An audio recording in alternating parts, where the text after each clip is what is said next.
Ladies and gentlemen, boys and girls, and our non-conforming friends, welcome to Rise of the Drow Friday. We are getting ready to play. Bring up the Thanks for map. joining us. Nick, take it Sorry, over. Frankie, didn't mean to cut you off. No, you're fine. Thanks for joining us, everybody. Really appreciate it. Frankie, pull up the map for us on the stream. We can get started. If you guys remember last session, we left off just as we were about to get into a combat. Scott says they will be joining, so whenever they're able to jump in, we'll put Edmund right in there. Before I start the initiative order, you guys have walked into this cavern, and you begin to hear rumbling and somehow lost server. Okay, you begin to hear rumbling, and you see that there's a creature getting ready to emerge somewhere towards the north. So I'll give you guys this moment right here to move up to your movement speed wherever you want to move. Kind of position yourselves. Where were they at on the map, Nick?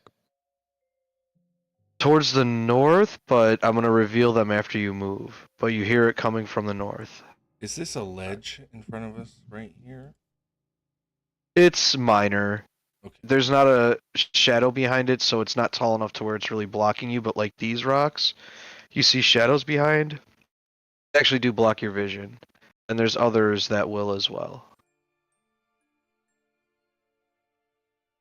I'm gonna look to Balren, Nadri, and Ursa and just say, hey, who wants to be hasted? Not me yet. Me. Yes, please. Okay. Go ahead, So I'm haste. gonna go ahead, before they move too far away from me, I'm going to haste, and then I'll just kind of move my character to someplace that I have like a little bit of protection.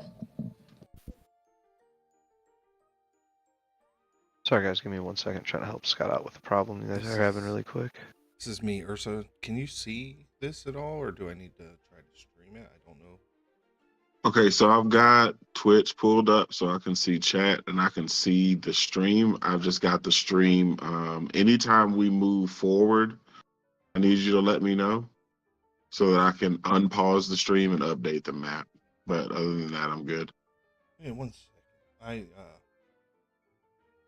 don't know if it's gonna mess with my bandwidth, but I'm gonna try to stream it on Discord for you. That way you have much better. All right. I am gonna lower the quality. That's what I'll do. That way it doesn't. Okay. I'll still need you to control my token. Yeah, I know. But if you pull that up now, you can tell me where you would like to be. Would you like to be up there by Alyssa, towards where the enemies are? Yes, close to enemies as possible so we can start it off 5, right. 10, 15, 20, 25, 30. That's 30 there.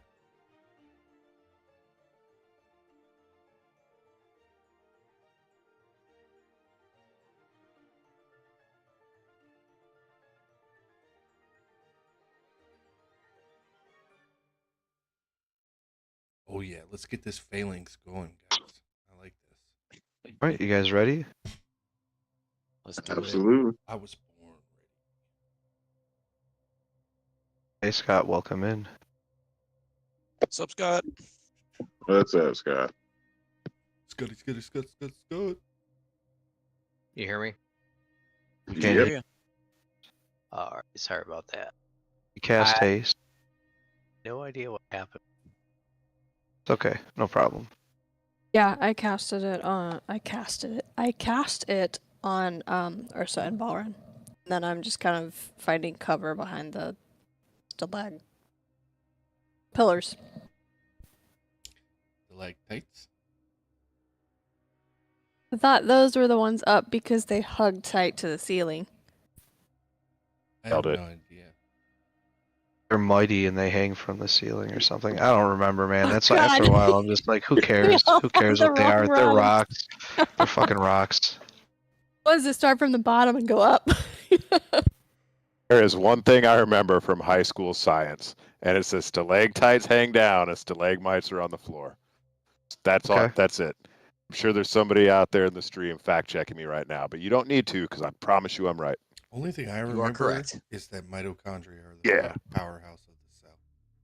Absolutely. We don't fact check the commander on this ship. Okay. Commander says goes. Oh, I get fact checked 100 times a day. Well, you won't be tonight. I won't fact check you in the. Unless you try to do something that I'm not sure about the rules, then I might fact check you. But yeah, so combat started. It looks like our first combatant is Ethlin. Of course it Let's is. go. Go punch something 30 times. Oh, I'm so sorry. It would help if you could see the creatures. This bullet emerges from the ground and it's being chased by a slug.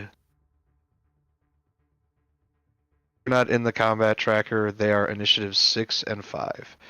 Going after Irden and before Ursa. The hell, I sign Okay. in? You're all fighting already? Jeez. Welcome This to the combat party, started pal. right at the end of last session. It wasn't worth getting into with it being so late in the session. Scott, I don't know if you saw on the server too, we're going to level up later this session. So be prepared for that. Oh, okay. Yeah, no, Not yet. actually, I have not been able to read this week, so. No We'll problem. let you do your shopping too. We did some shopping. Yeah, apparently the party is balling out of control.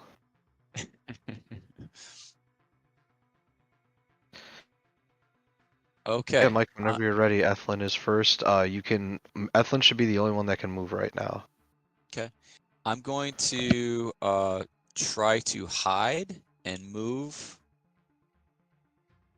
kind of behind the stalactite over here. If it'll let me. If you're bumping into it, it might say you're being blocked by the wall. It's letting me. Cool. I'm going to hide there. I'm going to wait. I'm not going to ready an action or anything, but I'm going to wait for the bullet to keep moving and the slug. I want them to kind of engage before I get involved. What? Yeah. What is this new tactic? Dude, I'm Batman now. Batman doesn't do full Oh frontal. my goodness. Okay, so right on. Ethlin, do you want to actively try to hide? I do want to actively try to hide.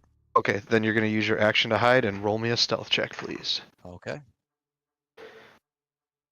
I need to track your stealth.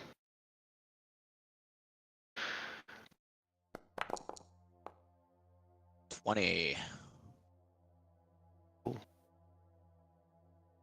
do we have hidden on here?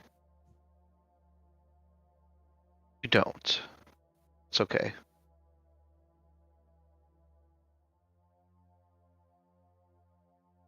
Write it down on my notes in front of me. Stealth 20 for Ethlin is at the end of Ethlin's turn. That's it for Ethelyn. Hey, Nadri.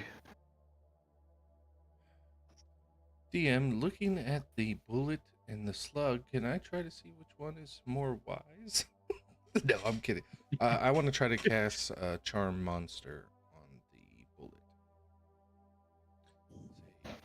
I got rid of Okay. my staff, so it's a DC 16 Wisdom saving.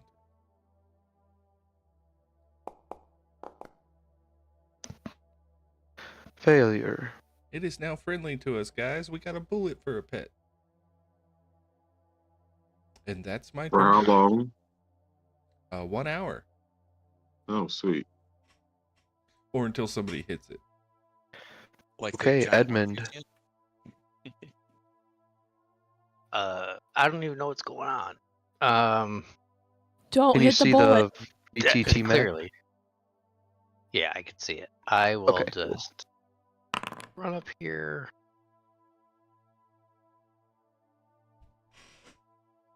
See what's up. And I should point this out too real quick. Sometimes when we're trying to figure out your movement, you guys do like a little back and forth moving. Since it's on a combat tracker, it's actually counting your movement. I don't know if you noticed that for Scott, but it stopped him at 30 feet. yeah, I did see it stop me, so that's cool.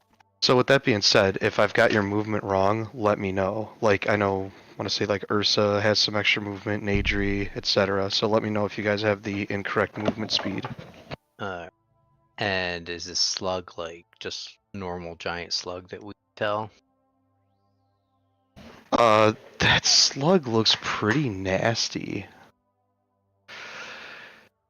It is, obviously it's a slug, so it's covered in nasty, slimy mucus, and it's got big, disgusting horns on its backside and on its front side, and it looks like its mandibles are dripping with venom. Nice. Has anybody hit it? No. None of your allies have hit it. You have no idea if it has its full hit points or not. Okay. You know what? I'm just gonna hold my action because I don't know what's going on. I'll just toll the dead or a cantrip until the group kind of decides what they want. All right, Alrin. All right, here we go. So I am going to. Nope. So I am going to 5, 10, 15, 20, 25. Give the bullet a little pet on the nose. And as I'm hasted, whoop. Oh. Up there. All right. Yeah, no reason to mess around. We'll hit it with a hammer. We'll add some smite.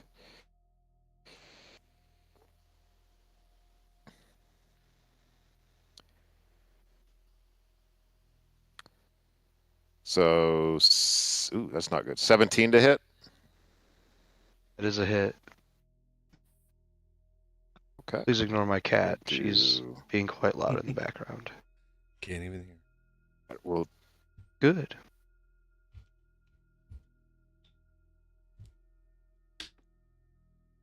we'll do a second level smite on this.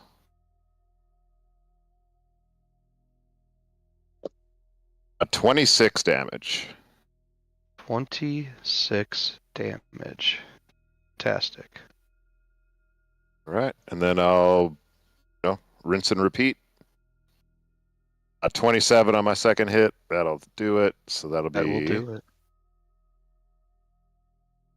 the second level. 18 this time.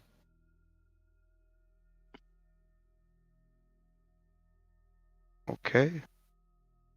And you know what? Because I'm hasted, we'll give it one more shot. 16 to hit. Does that hit? It does. Okay. It's worked so well so far.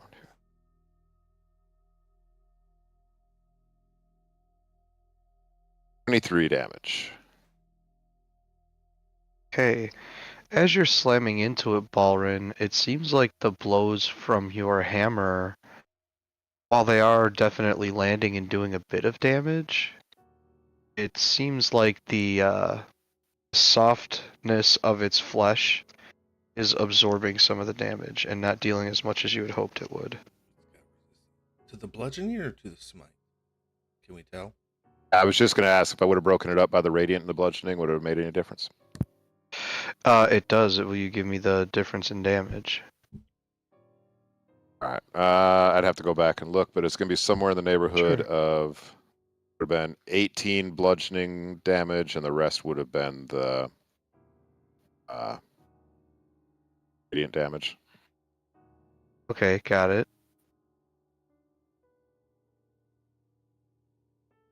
And the bludgeoning damage seems to be what it's resisting.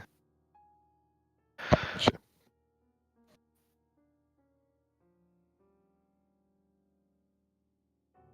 Make sure to break that up from now on. You did tell me you were smiting it the first time. I should have just asked. All right, is that it for Balrin? Sir? Bearden. Okay, so Irden's just gonna stay where they are so they can concentrate on haste. So I am within 60 feet of the slug. So I'm gonna do Ray of Frost. That is going to be a 29 to hit. That is a hit. Or 2 damage. But its speed is reduced by 10 feet till the next turn. I'm just gonna Irden, take the cover. heavy hitter. Pew pew. I think reducing its speed actually did more damage. You know, right? Alright, let's see here. Next is the slug itself.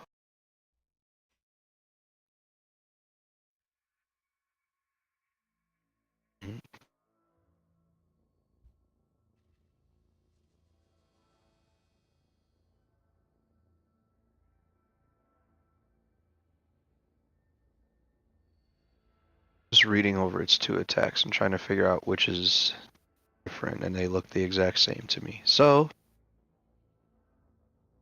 it's going to try to slam into Balrin. I should have disadvantage because of my cloak of displacement. Well, it can't roll higher than it just rolled anyways. It could only go lower, and it missed. So it tries to slam into Balrin and isn't able to, and then it just continues chasing after the bullet. But catches right up to it since it's used its action to slam into Balrin. It actually really can't do anything against the bullet right now. Ursa. Okay.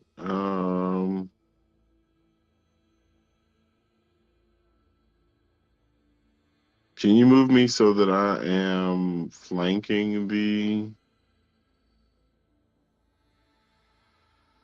the slug?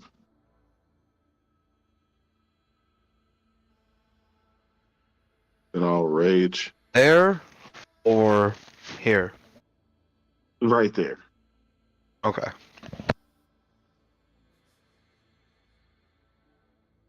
I will rage. And then start swinging at the slug.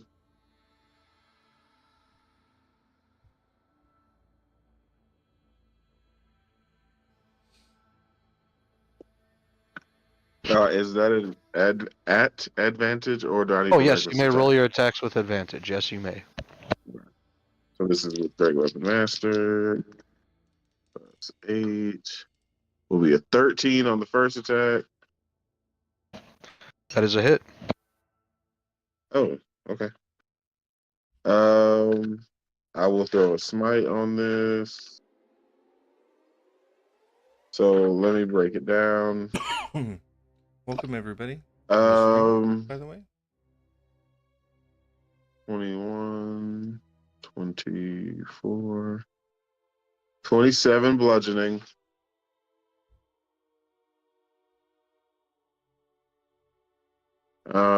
Six Okay, got it. necrotic You are definitely good Okay, got it. at causing and 6 radiant. Thanks for stopping by. 6 radiant. Okay. And then second attack. Also with the smite. So close. 26. Hit. Hey, This thanks for stopping by. We are gonna have also a with great the game smite because I'm it is playing. going to be 21, It's nice when I get to roll the 26 dice for once. bludgeoning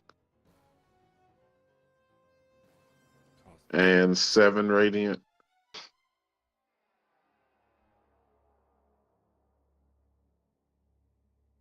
Okay. Gotcha. Jesus, this thing is still going. Third attack from the haste. Let's have it.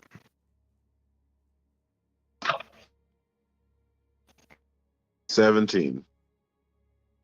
It is a hit. All right. Third and final smite. We gotta kill this damn thing. 21 plus 30 bludgeoning and 7 radiant.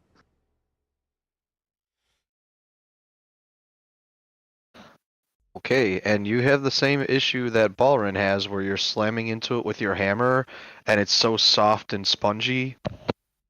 Excuse me. Because of the way its body is and its lack of bone structure, that there's nothing for the hammer to hit up against, you know what I mean? It's definitely dealing damage, but it's resistant to the bludgeoning damage. Not the necrotic or radiant damage that Balrin was doing. Or the cold damage that Airden did. All right. Is that Ursa's my turn. Yep. Alright, so it is the bullet's turn. Actually, what is its speed? 40 feet, great. It's gonna rush. This way, that's 33 feet, and then it's gonna start moving. Just like so. Slug is going to try to do a reaction attack against it.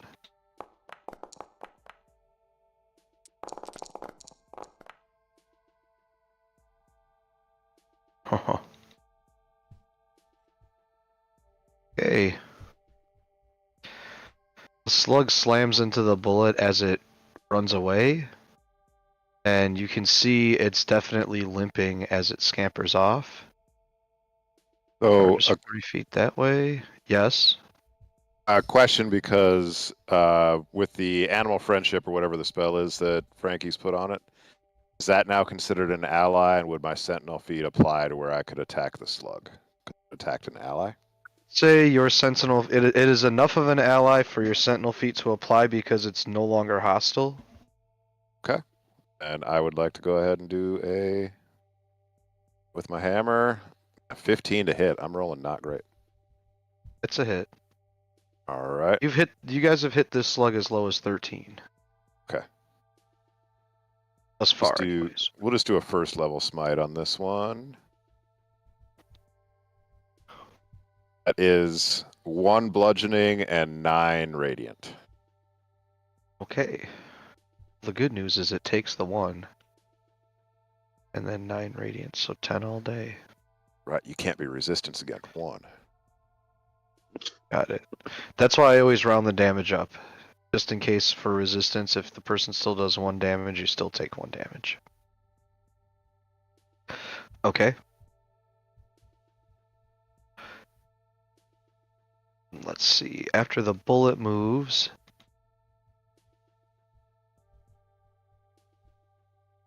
It actually bring us back to the top in Ethlin. All right. Ethlin's gonna creep around that stalactite. Clyde. Where is that worm? Okay, he's still there. Okay, he's gonna move to the worm and attack. Slug, sorry, I keep saying worm. Okay, you can attack with advantage because it's now got 3 enemies surrounding it, so that's flanked enough for me. Okay. Here we go, staff of striking. Like, I can hear you, but your voice is coming in very low. There we go. Fix Oh the yeah, mic. very much better. Cool. Dude, I don't like this staff of striking. I'm gonna have to manually roll it.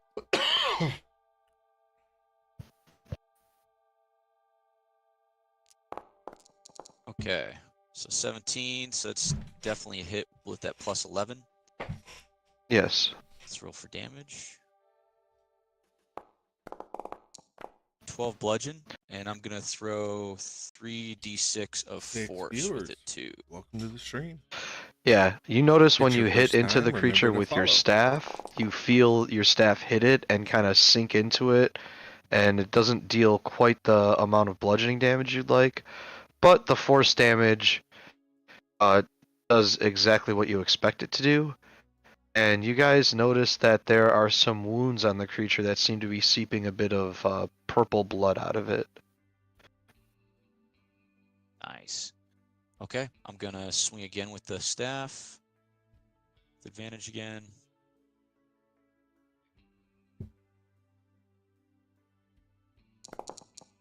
Oh, both of those sucked. Ooh. Yep, that's a miss. Okay. Some rough rolls. I don't know why it gave you the natural one. It's giving you We've now got disadvantage on your 7 roll. viewers. Welcome to the That's weird. stream. Remember, Yeah, to leave because Either way, a it's like gonna if you're on miss. YouTube or a Well, follow actually, what if is your you're attack here on bonus? Twitch. Because you rolled a 4. Oh wait, 11. So yeah, that would be. Oh, well, 15 hits. So Okay. you can roll All right, damage right for on. that. Okay. Bludgeoning, 15. And I'll do Okay. some more. Couple more rounds of that. Another 13 force. Monks get so many attacks. It's ridiculous. Okay. Anything else for Ethlin? That's it My for Ethan. turn's going to be really boring, guys. I'm sorry. Adri. My turn's going to be really boring. I'm just going to cast Enlarge on Ursa. 2nd level. Get an additional D4 damage, and advantage on strength checks. That's how you play support. Pow-pow.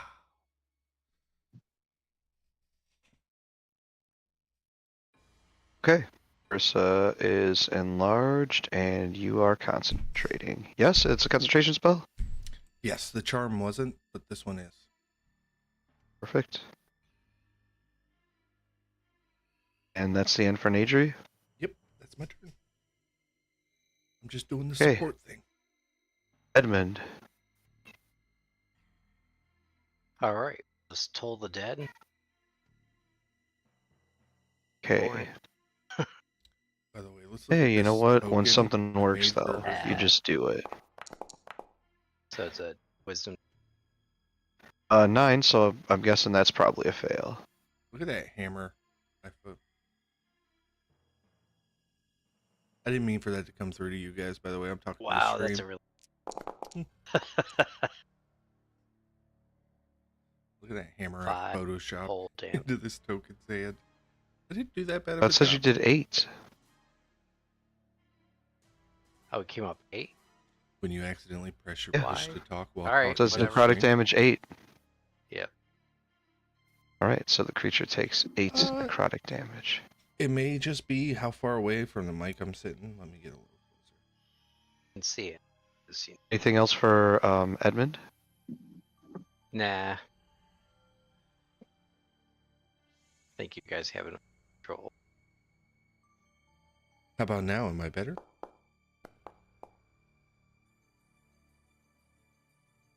What is your passive perception, Frankie? And what is your passive perception, Scott? My passive Adrian perception is 20. 19. Okay. You guys definitely see some Awesome. creatures skitter out of a cave over here. Ooh. And Edmund, right away they see you. Sweet. Let's see here. Okay. Multi-dimensional battle. Let's do this.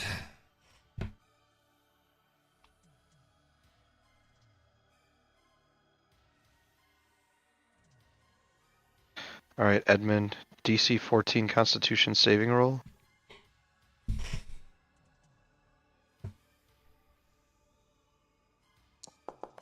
Yep, that's a bad one. Okay. You're blind. Oops. You're not invisible. Oh, they're definitely not friends. You Is are this- blinded. Is This this is a the spell-like Underdark. effect or something? It is a spell directly. Then I'll advantage on. Okay. Make another roll. That's what'd you say was Constitution, DC 14. Did you just say those critters cast spells? Yes, I did. Did. Guys? I think we just fucked up somebody's dinner. Yeah, probably. So 7 the second.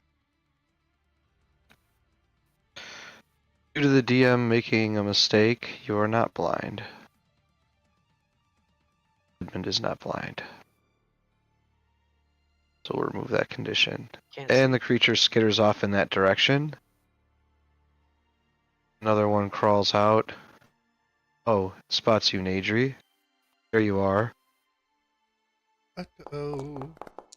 And it tries to acid splash you. DC 14 dexterity saving roll, please. Why is it gonna Because I know you, man. Ooh, that's bad. That's a 4. Alright. 11 acid damage.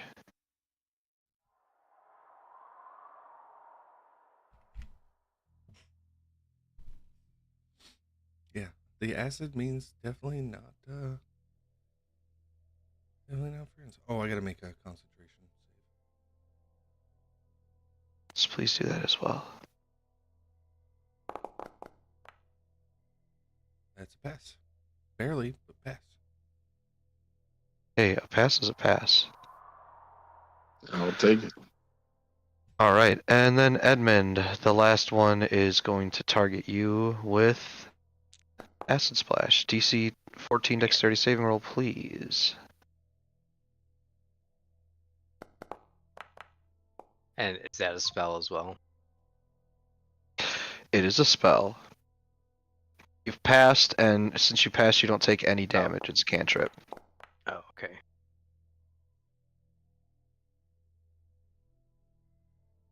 Ulrin. Well, unlike his brethren, Balrin has a passive perception of 11, so he doesn't even know all that's happening down there. So he's just going to continue concentrating on the slug, but he's getting frustrated by the damage, so he's going to up the smite a little bit here. Oh, okay. Well, let's go ahead and take a swing. It is a dirty 20. Oh, that's a hit. And we're going 3rd level with this smite.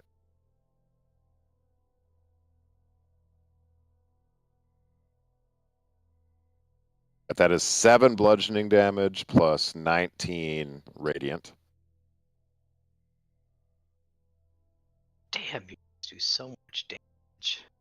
Great. Second, go at him again. 28 to hit. That's good. We're gonna use this That is a hit. other 3rd level spell slot.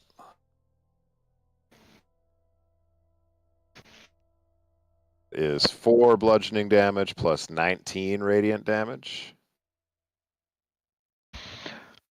Okay, the slug is still hanging in there. All right. Well, we're all sort of hasted, so we're gonna see if we can fix that. 23 Gotta love 23 haste. to hit. Does it? Definite hit. Definite Just hit. gonna go. It's going with a 1st level slot though.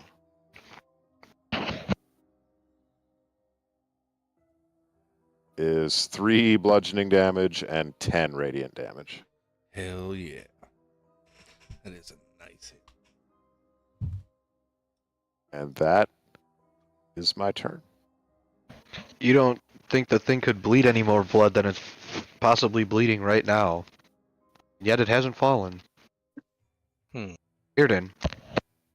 Yeah, so my passive perception's not great either, so I'm just Before I going started streaming to this concentrate game, on we had a haste and combat. try another pew pew. We had a combat that lasted so 2 let's Oh, try- now that those sessions. creatures It have was attacked, brutal. it's evident that they're there. You guys don't have to pretend Okay. that they're not 2 there. whole It's sessions quite in evident they're one attacking your combat. allies.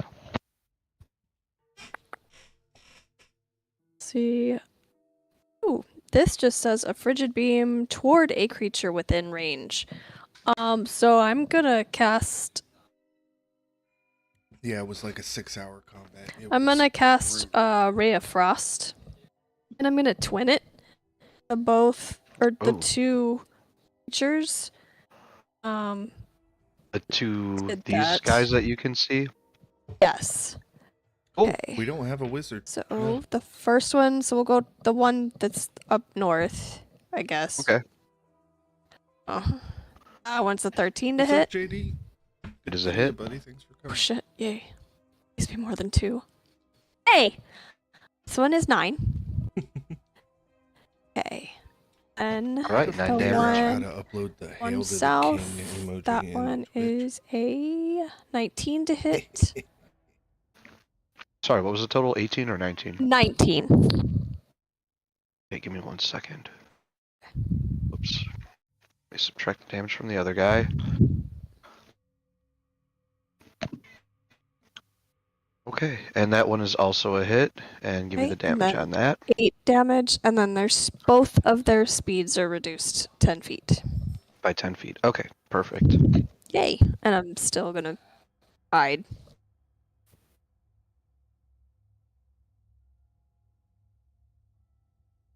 All right. After Earden is the Oh, slug. yeah. We started this session in combat.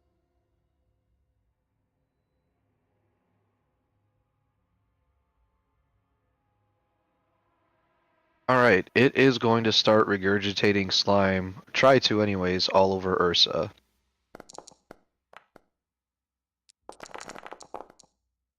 Hey, it's Hey, not Ursa, poo. 19 to hit.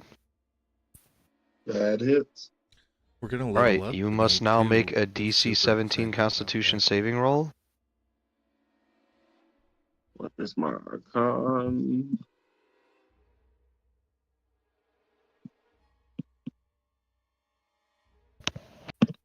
Let's see what the die is first. Oh, that's a fail. It's a 3 on the die. It vomits all this Vengeance slime all Paladins over are fun you. to play. You're incapacitated for 1 round, and you are poisoned. And at the start of your turn, you'll take 24 poison damage. Oof.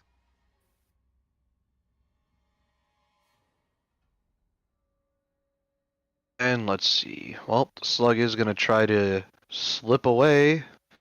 Alrin, Ethlin, you may make opportunity attacks. Ursa, you can't because you're incapacitated. Right. All Opportunity right. attack, staff striking. Still won't go for me, darn you. Okay. I think Manual feels like rolling. it's immortal. 23. 23 hits. Okay. I'm just gonna do bludgeon.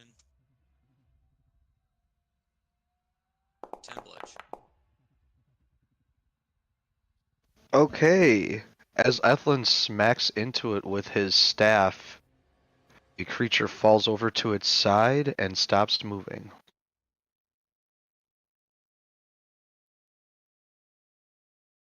Okay, I will not do a.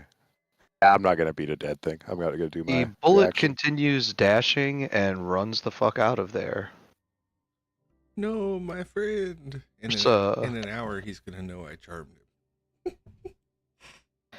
Yeah, it's gonna be like the spell Friends. He's gonna be like, that damn Dragonborn charmed me! He wasn't really my friend! But I think he saved his life, so here. He's gonna grapple with that. It's gonna be part of his character arc. I So cast Ursa, Speak on your with turn, Bullet. 24 poison damage. Since you're raging, you can have that if you have resistance to the poison. I You do are not. incapacitated though for 1 round. Right, so you'll take 24 poison damage. You're incapacitated, which means you can't do muck and fudge. We'll bring it to Athlin. Also lose my rage. Ursa is just covered in this disgusting green, stinky slime. Well, I don't lose my rage yet because I did take damage. So I guess I'm angry and covered in slime. There you go. There you go. Yeah, you took damage on your turn, so you did not lose your rage.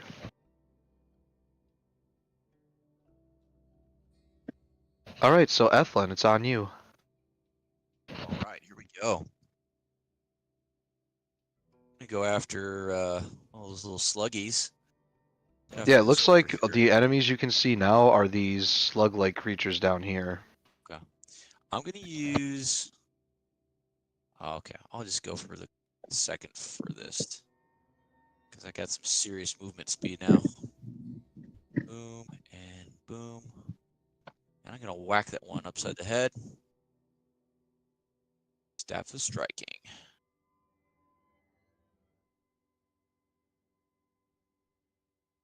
All right, that'll be hit.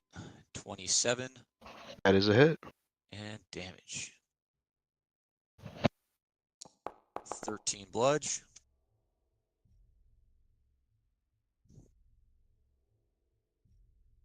And I will strike again. 19 That is a hit. and another 13 bludge.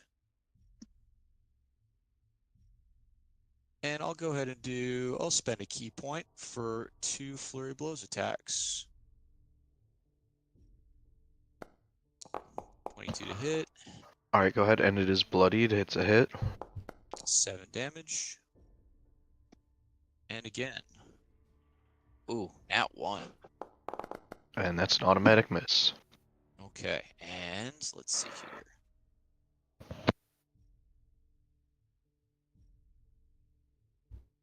I'm gonna go and spend a key point, con save DC 16 to see if it's stunned.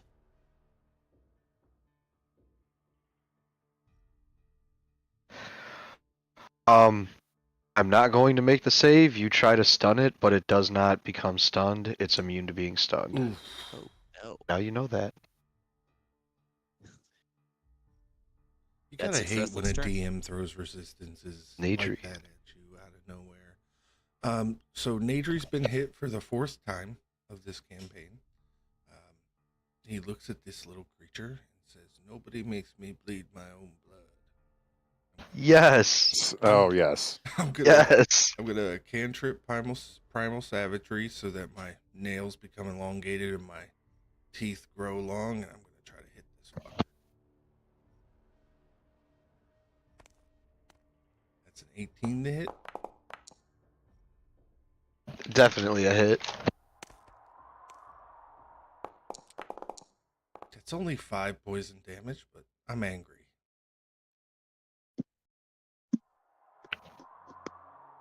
Poison damage.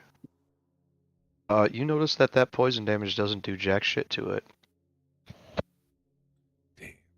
Oh, sorry, it's acid, not poison. I got the little symbol on it mixed up. You done tricked the DM into giving away one of its immunities. No, sorry, Nick. No, it's all good. It It's all shows good, a man. skull and crossbone, so I assumed it was poison, but then I reread it as acid. Anything else? Nope. Quick and easy. Some of us don't have 30 attacks, like Ethlin. Right? Jeez. Over here like pew pew. Yeah. All right, Edmund. I am going. Is Ursa? You said he's incapacitated. Monks What? get Like, so what many exactly? attacks. Exactly. Yes, Ursa was incapacitated for their turn. So like, is it like paralyzed or just incapacitated? I'll tell you I was exactly just what it is. stunned, right? All right, incapacitated. A creature can't take actions or reactions, so you could have moved on your turn. Would you like to move? Yeah, if you could move me to that middle creature down there. What's your movement speed? 45? 45 base, yeah. That's enough. Okay. So you did that on your turn. Okay, so yeah, they just couldn't take actions or reactions for that round, but now that's over with. Okay. All right. I just didn't know if there was something I could do there. So I will just. If it were ongoing, yes. Like if it were a persistent effect, but it's not. It's not okay. So Ursa's basically good. And is she still poisoned? You know what? Actually, let me double check that. She might still be poisoned. Quiet, Cammy. Shut the fuck up. Now I hear you. Now I hear the cat. Okay. Target must succeed on a DC Con Fort 17 saving throw or become incapacitated for 1 round and poisoned. I'm gonna say that that's.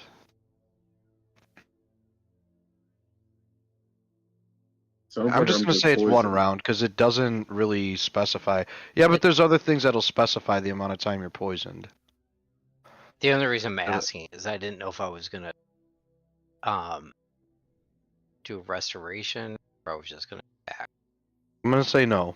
That Cook is not poisoned. Or sorry, that Ursa is not poisoned. I think I'll just Cook is attack. also not poisoned. Hope not. And I'm doing A-OK. Y'all doing good? Alright, good. Let's toll the dead guy in the bottom. This one, okay. So, Let's go for that wisdom save. yeah, boring attack. And that is a 10, so we know that's a fail. Hey, there ain't nothing boring about Toll the Dead. You know, it's a roll of D12. That's an exciting die to roll. Not many things do D12 damage. It's true. crazy. 16. Very nice.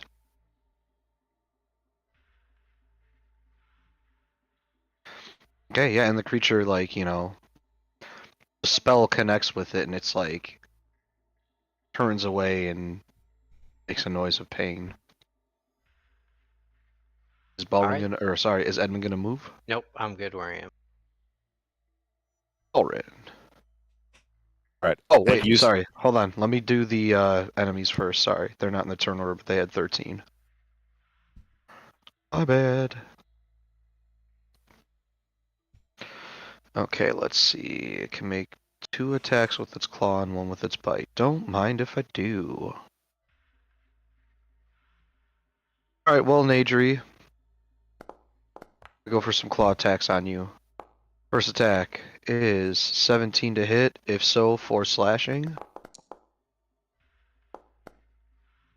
The second will be 9, so we know that's a miss. Both of them missed. And the third, 23 to hit. And then we'll need, please, a DC 14 con saving roll if that does hit. What was the damage on that last one? Because the last one did. Or is it just a con save? Let's see my here. dice tonight. That's the same. Yeah, it rolled everything together. So it did 5 piercing. And then it did 7 poison since you failed the save. Ooh, I have advantage against poison because my belt of dwarven kind, so I'm going to re-roll that real quick. And no. Oh, okay, and I'm mistaken on this too. You actually do just take the poison damage flat out. So it's 5 piercing, Okay. 7 poison. Reduce to It looks like it's 8 piercing, sorry. 8 piercing, 7 poison, and then since you failed the con saving roll, you are now poisoned for 1 minute, the condition poisoned. So I am resistant to poison. It doesn't say that I can't have that condition. If you were immune, you would not be able to Yep. have that condition. Alright, the next one. Well, Ursa, there you are, right? Start with the claw attack against Ursa. Alright, so that is a 22 for 5 slashing damage. We'll come around with another claw attack, which I believe this one will miss, an 11. And then finally a bite attack, which will be a 18 on the bite. If it hits, 2 piercing, 6 poison. And then we'll need that DC 14 con saving roll against being poisoned. Let me run my damage first. So the first one was 5, rounded down to 3. Then the second one that hit was 2, rounded down to 1, and then 6 poison. Yep. 1, 2, Whoops. 6. Still got a healthy amount of hit points. And then a DC 14 con You got it.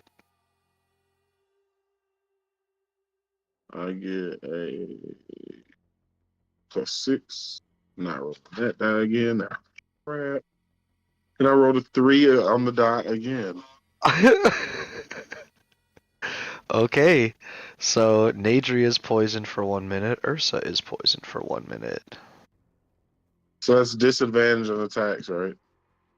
Yep, and ability checks. Maybe saving throws too? I'll have to double check.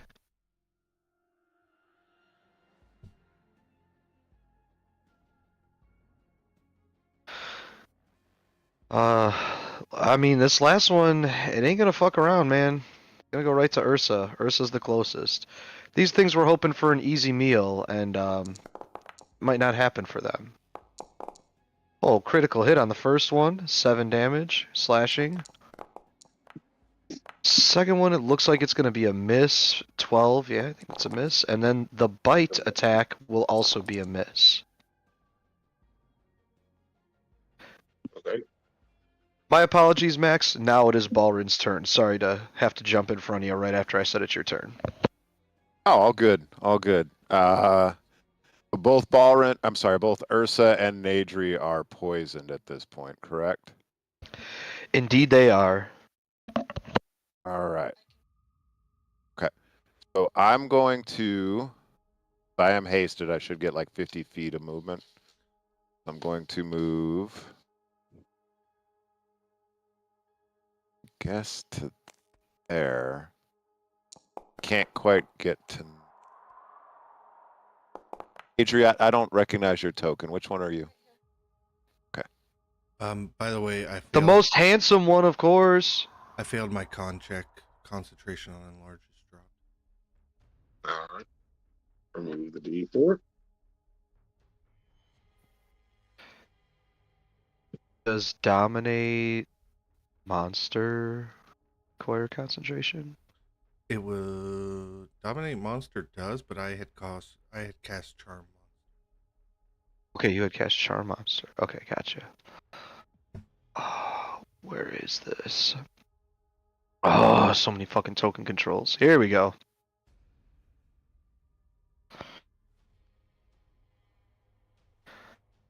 And Ursa suddenly feels herself shrink down to size.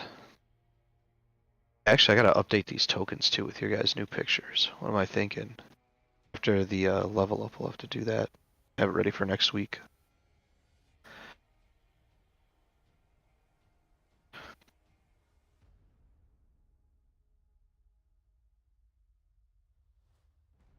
Okay. So I'm going to use my action to lay on hands Ursa, which actually sounds exactly as dirty as I want it to. I'll use 5 points of my lay on hands to cure the poison. And Hell yeah. unfortunately, I read into haste. I can't use the hasted action for lay on hands as well. So I will just throw my hammer at this guy right here. The guy just on the other side of Ursa. Sure. Eat some M&Ms while you do that. That is a 24 to hit. Oh yeah.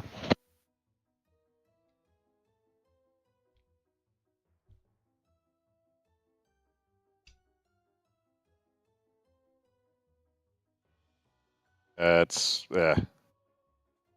plus. Oh man, it's 13 13 bludgeoning damage, and I just realized I've been really messing up, underestimating how much damage I did to that slug up there. But that's okay. I wasn't overestimating, so we're good. So you said 13 damage to this bug here. That's that one there. Right. Anything else for Balrin? No, sir. Cleared in. Okay, so I can't reach. So I have that healing staff, and so I was going to use its charge to do lesser restoration, but I don't think I can hit, because it's a I do touch believe spell. it's touch. Yes, I do believe it is So I touch. can't reach Nedry this turn. So, gonna go the one, that's kind of like attacking him. I'm just gonna go ahead and I'm gonna cast. Oh, does he look like he's hurt or Nadri? needs? I'm Oh, fine. the The the creature one. certainly looks Yeah. hurt. Okay.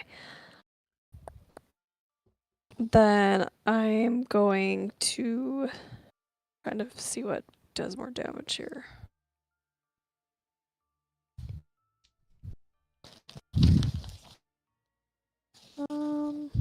Let me try. Let's go fire damage. So we're gonna cast a firebolt his way. Okay, roll to hit. That's 22 to hit. Just maybe. And then Yeah, it's definite D10. hit. Okay. And then, 2d10. That is, 14 fire damage. And then anything flammable is that they're wearing or carrying is lit on fire. They're like glistening and kind of gross. So yeah, there's nothing gets lit on fire. So they are not flammable themselves. Got it. Maybe if they were less alive, they'd be more flammable. Another All clue. right. Is that the end of Irden's turn? Yeah. Oh no, she is going to move, but then yeah, that's it. You can only move on your turn. That's why I had to go back real quick. Okay. First, Alrighty, let's just start cracking these things open. I'm gonna swing on the one that's directly in front of me and go from there. okay, we can roll your attack with disadvantage due to being poisoned. I just got it healed, remember? Oh yeah, that's right. Yeah, that's Nadri, the one that's still poisoned. So, The attack, condition. Great Weapon Master. I'm assuming on the one that is to your southwest, excuse me. Yep, dirty 20. Oh yeah, that's a hit. Is this thing resistant to the bludgeoning damage, or can I just give you the total? Give me the total. Okay, so 21, 27, 30 total for the first one. Okay. All right, Ouch. second attack.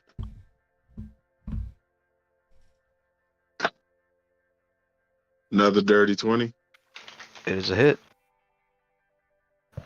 for 28.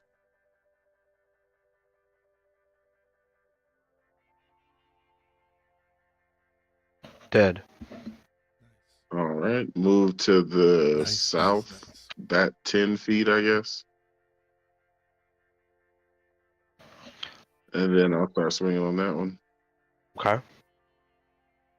Third attack for a total of not great, 16.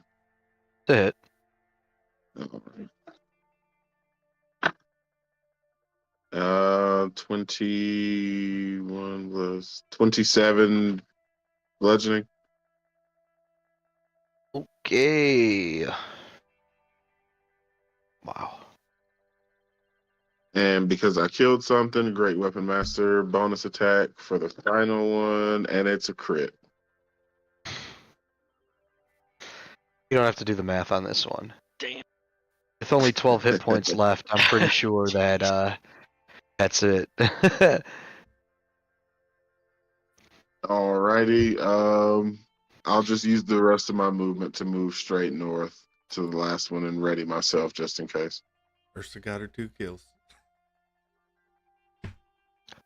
I'm sorry, did you need to move any I more, wish the Cook? bullet was alive, or still here, I should say. But Feeling bloodthirsty, No, are he's we? all bloodthirsty. Yeah, I was gonna say he's all bloodthirsty.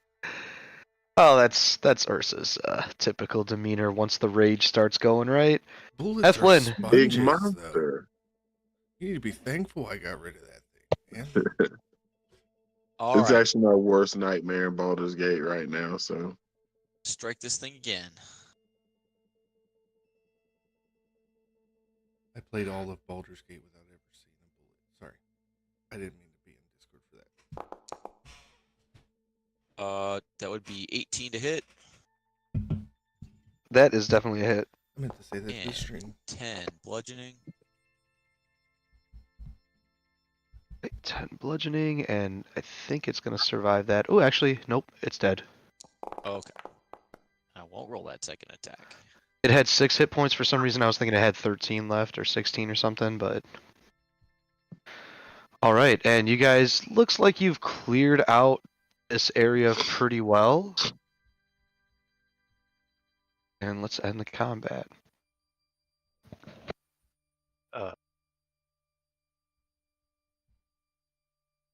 So, what are we actually down?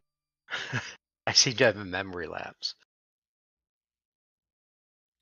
I'm gonna Sorry, your cast- mic had cut out when you asked that question. No, I was just asking the group what Yeah. are we actually doing down here? We're I headed to seem to have a- Stoneholm. Okay. Yeah, My this was just an Barnes got it encounter on the entered. path. Lauren's gonna introduce Ursa to his mommy. And what happened to Quandrit? He stayed behind with the accountant guy to run the pits. And then Timothy. Kendrick's knocked a girl up, and so they're staying, and he's staying back to help her end the pits. To be fair, Ballrin is still not 100% convinced that he was the dad, Oh my goodness. that Kandrix was the dad. Like, I don't know if they have paternity tests in this world, but I just want to make sure he It's called checks Zone himself. of Truth, I think. Balrin's gonna give him the number to Maury Povich. I wonder how low the infidelity numbers are in a world that has Zone of Truth. Speaking of cool spells, Balrin walks up to Nadri. He goes, "Hey, noticed during the combat there that you made Ursa like super huge." Yeah, I've done that before. I think this is the first time I really noticed it. I'm totally fine with that spell. Just letting you know. Well, Balrin, Ursa is an independent woman, and if she would like to be enlarged, I don't think that you should, be trying to police that either way. Fair. Just no. Yeah, that was a cool spell. Yeah. I Edlin think says, he wants to so be weird. taller. Oh yeah, I can. It's easy. I casted Oh, large on Balrin. no. I don't know.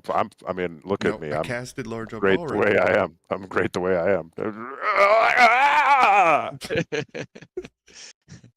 Hey, now you're normal height. Like this. Yeah, I don't like hearing dice roll in the background.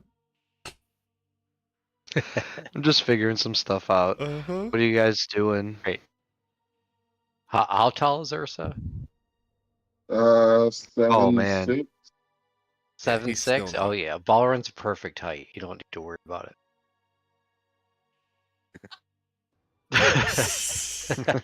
That was terrible. But That was great. Just gotta work on the delivery. Okay. So we had a giant earthquake. The rocks collapsed. We got through them, and now we just fought some creatures. I'm gonna make a survival check to try to see if I can figure out where we are and direction we need to head. With advantage. Iriden's helping with her dark vision. we'll give you some guidance. My dice. Forget the guidance. Oh, okay. Yeah, I might get a 10. 12. Well, you got a 15. You guys are back on the track to Stoneholm. You feel confident in the direction you're going. You think everything's going well. Travel for 2 hours. Things seem to be going along rather smoothly, quiet in the Underdark. Much like the beginning of the travel was, except that now you guys aren't as chatty and aren't as talkative as before. A little more on alert given what circumstances that just happened. You guys travel another hour. Is anybody still kind of hurt? Because I can kind of do a mass heal if you guys need me to. Yeah, I got spell slots. I'm fully healthy. Oh, am I, oddly. I'm just gonna lay on hands myself to get me back up to above 100. Just save the spell slot. I'm good. I didn't take a hit.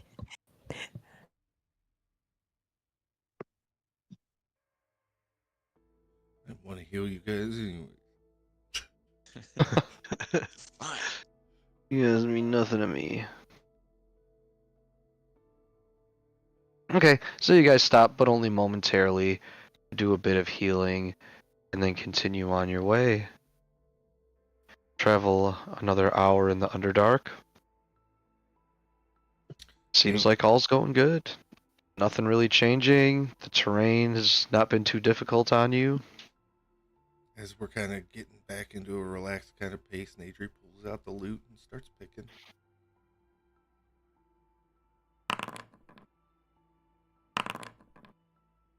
This the new loot that you just picked up? Yeah, I'm trying to attune to it, quote unquote. Learn how to play. You guys see Nadri pull out this really, really fancy looking loot.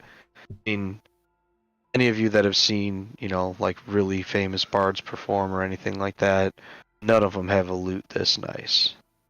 None of them. This is hands down the nicest loot you have ever seen. Sorry, making up music and singing in bars now, Nedry. I just saw it at the store and thought, man, this is really nice. So I kind of want to talk to it. So, what I need is somebody to cast Speak with Dead on the loot, and then I'll cast Speak with Plants, and then I can ask the loot some questions.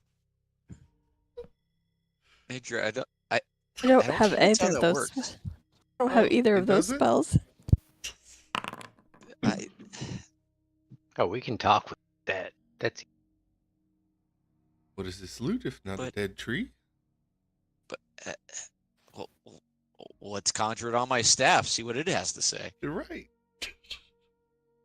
No, that's not. That's not how this works. It's how it worked in my dream. Nadri, I wish your dreams were real. Really, I do. They can be, and I eat a mushroom. Except for that scary one with the cucumber. That was just weird. Lauren goes, well, my dreams came true. It goes up and tries to hold Ursa's hand. The natural force save, please. Who helped with I think so. Nedry? You facilitated this, Nedry.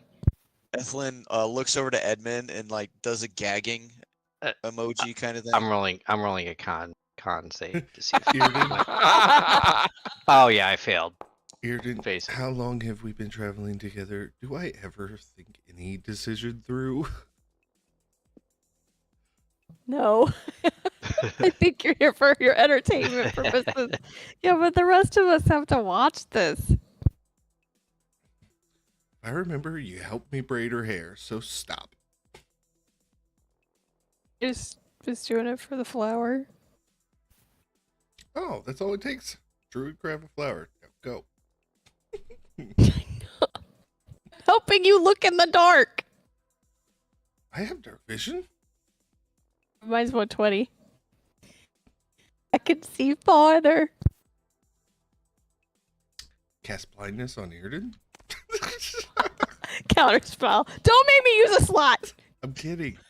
I accidentally hit the space bar. That's why I rolled that. Hey, a 17 survival check. How far along do we get? You guys are moving along at quite a nice pace. The only trouble is as you continue moving forward, the terrain is starting to get a lot more treacherous. And you have to walk around some deep, steep drop-offs. Great, I got rid of my boots.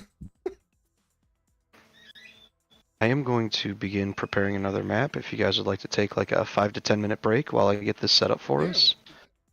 Great. And then Sounds good. when I come back, we'll be ready. Sure. Cool.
One of my baby brothers just texted me asking if we were going to get matching tattoos soon.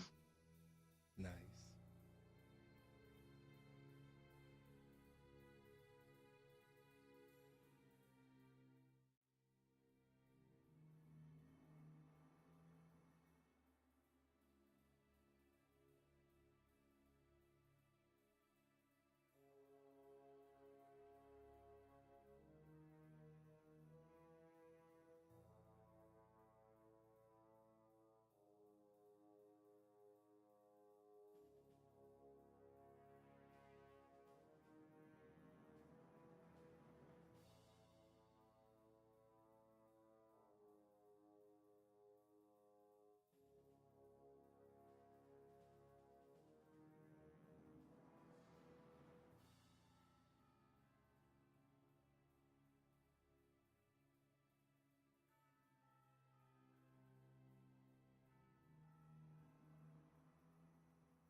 Go.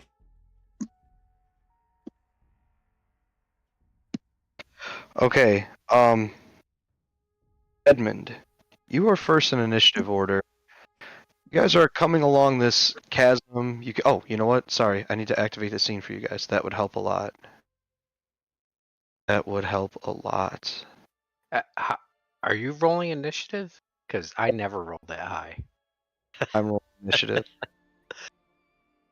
I'm just using the bonuses you gave me earlier and just rolling an initiative because I can do a combat order. Unfortunately, something's going on with my enemy tokens and they don't have the initiative button. So while I have your initiative, I don't have the enemy's initiative in there. So actually, after you, Edmund, there are a few enemy turns. But this is what you see before you. You come around this corner. We'll just say you guys kind of made a right turn to get around here. And as you turn the corner, you're face to face with a group of Drow warriors. And it looks like some ghouls back here. You also see this weird pink light over here.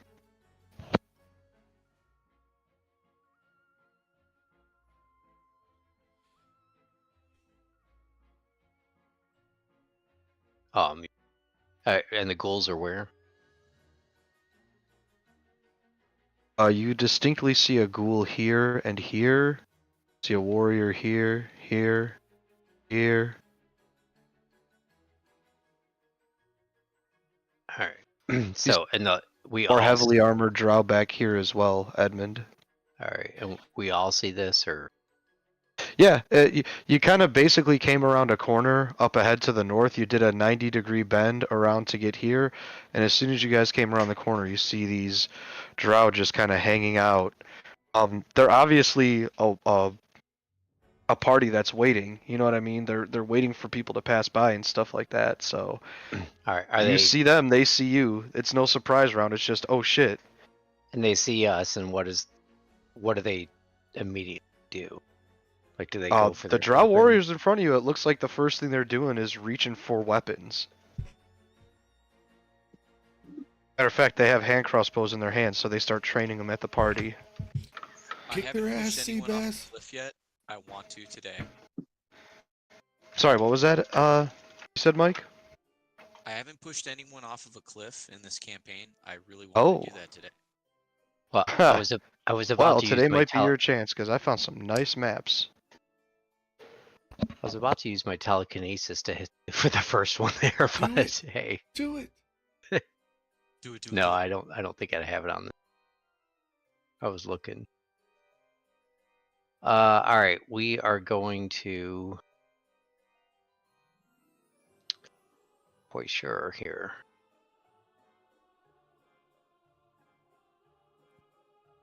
I'm gonna move away from the edge.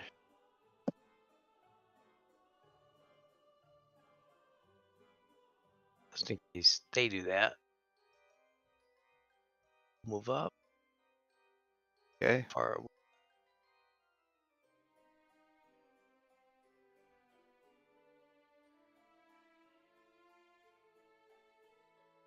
right. The edge of your vision too is about 60 feet. Yeah, That should be your vision. that's true. Just if you want to go by approximate length, like everything you see is within 60 feet of you. If you're looking for like spell size templates and stuff like that. Yeah, with the undead, I would probably certainly go for them without hesitation. They are an abomination. Yes.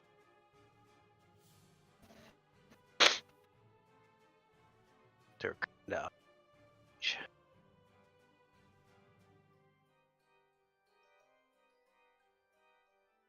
All right. So yeah, I'll go after one of the ghouls I can see. What's the range on that? 5. So I will throw up. I'll just do Toll the Dead to start with.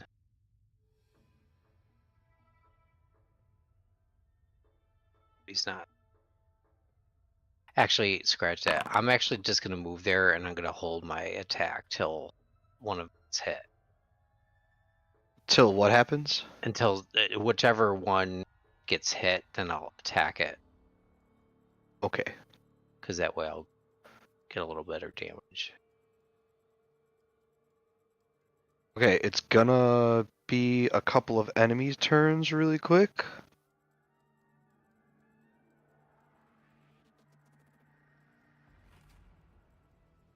See, so this ghoul is gonna run here to get around that corner. Here, and then a little bit further. Or actually, I always forget. We could take the dodge action too, can't we? You can. Would you rather take the dodge action than hold an action? Yeah, actually, I'll do that. Sure thing.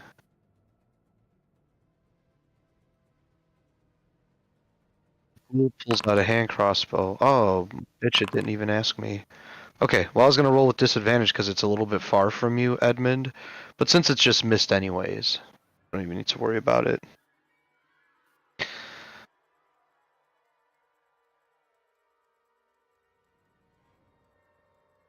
Okay. This next ghoul is also gonna advance a bit. Yeah, it sees that maybe the hand crossbow isn't the best option to go with. And it decides it is going to try to continue to close distance, and it rushes forward.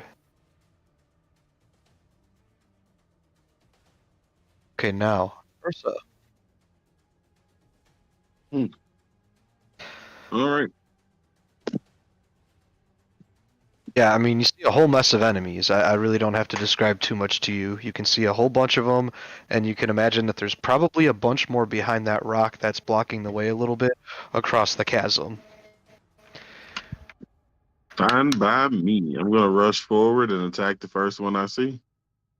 Okay, that would be the ghoul that advanced on Edmund, towards Edmund anyways. All right. I will reckless attack, great weapon master. Big baby, there you are. Come on, be a crit. Nope. 27. Well, that's still definitely a hit. Sliders up there. That'll be 31 total damage. Okay, massive one-hit kill. Would you like to describe your kill, or would you like me to do it? I would like you to describe it because I'm gonna. Well, how much movement did I use? 31-ish feet, so we'll just call it 30 feet. Okay, so when I rage, The I next can move one up to is half my like, movement speed. okay, so you've got one that's about 15 feet away and one that's about 25 feet away. Okay, so I moved 30 feet. So when I rage, I can move up to half my movement speed, which rounded up is 25. Then I move 5 more feet, which means I moved a total of 30 feet out of my 70. So I can still go do fun stuff. I'm going to move 70 forward feet? and attack the one to the southeast, I guess. Okay, how do you want to be positioned? To the north of it, yeah. Sure. And I'm going to use my bonus action to attack it. All right. Great weapon master. 26 to hit. Wait, hold on a second. Did you rage? Yes, I raged before I hit the first one. Does the rage count as a Yes, bonus so I can't action? use my bonus action. So this is my second attack then. Okay, So it's a 26 to hit. it is a hit. Um, 32 damage. Okay, another one-hit kill. So you rush up to the first Drow ghoul, and you pull your hammer high over your head and just smash it right between its shoulders on its head. Its head just kind of does like one of those like, it looks like somebody ducking down, except it didn't duck down. You just basically broke its neck. It falls over limp. You rush up to the next one, swing your hammer like a baseball bat, hit it in its temple, and it just makes a sickening crack as the Drow just falls to the side. So far, you moved 45 feet. I will move to the east to that one and just position myself to block the. I want to block it from moving forward to the rest of the party. Yeah. Okay. And that's the end of my turn.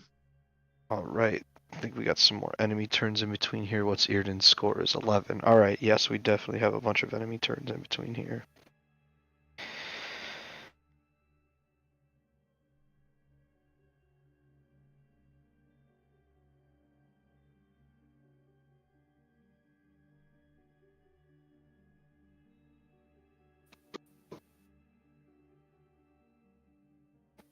All right. Let's see what this distance is looking like here. Okay. Do some hand crossbow attacks against Ursa. Starting with the first one will be a 15 to hit. That hits. All right. It'll be 6 piercing damage, and can I get a saving throw DC 13 of Constitution? The second one will be an 18 to hit for 7 damage. All right. So total 7. And what was the DC 13? DC 13 Constitution. Sweet. 18. Great. You avoid the poison condition from this poison, and you are now immune to it the rest of the day. Sweet. Nice.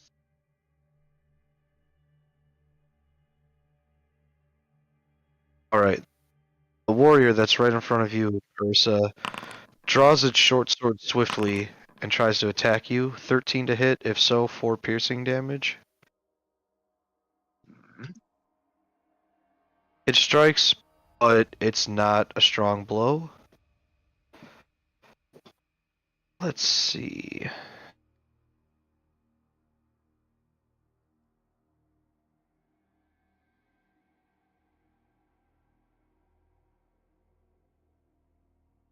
Alright, everybody in the template, DC 11 dexterity saving roll, please.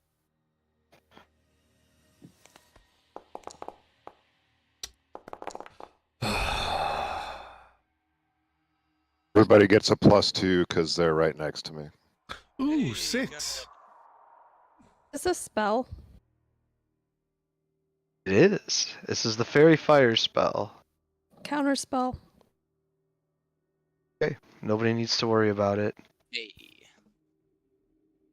As the Drow far across the chasm that some of you may not even be able to see throws up a glittery square of fairy fire right where Nadri, Alyssa, Ethlyn, and Balrin are, Irden sees it and counterspells with her reaction. Excellent counterspell.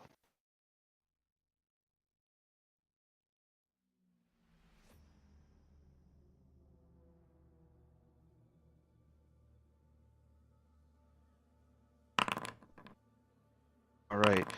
Irden, 12 to hit. Irden, this next one is also going towards you, 16 to hit. Hold on, I didn't think that.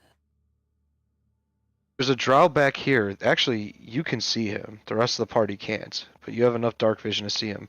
He pulls out a longbow and just sits back in the cut here and just fires off a couple longbow attacks at you. Forgot to update my armor on this one, but I believe I had 19 AC with my armor and shield. Okay. So he But- misses, Yeah. and so- he's going to duck behind there.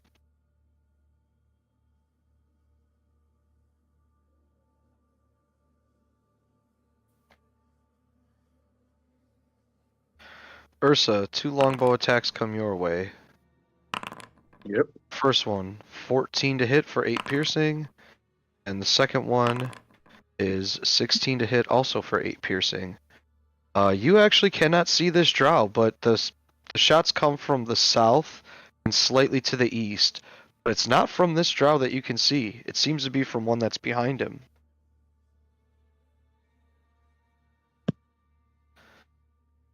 Alright, and I'm just rechecking my initiative list. I think all my characters have gone that need to go. Irden, your turn. Okay, so What I'm going to do is, let me make sure this was then 60 because I measured the other one.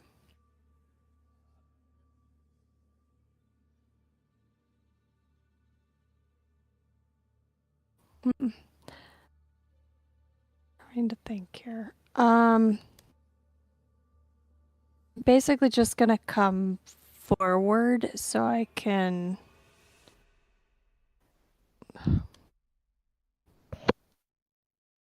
Gosh. Yeah, I'm just gonna come forward this far. And then what I'd like to do is cast daylight. I don't know if it's pinging.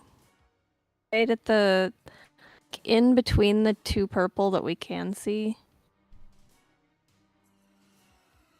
Oh, that's not ping. That's why. Is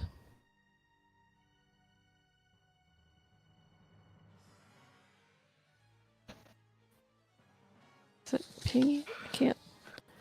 Won't ping, but kind of diagonally, that would be south east from where I am. I want to cast daylight right there, so hopefully it will hit.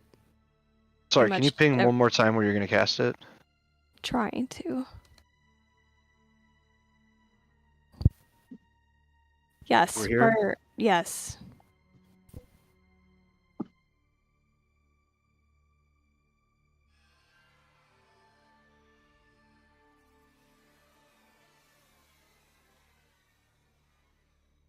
I wish it would tell me how many feet that is. Okay, give me 1 second.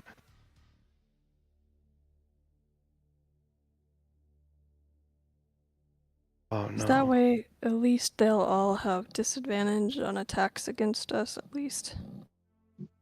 Okay, here we go. Measurement tool. Oh, yeah, 60 feet from here is going to be almost the whole map. Bearden, that's going to put you at a disadvantage as well. That's fine. Unless you still have that kind of low-level magic cowl.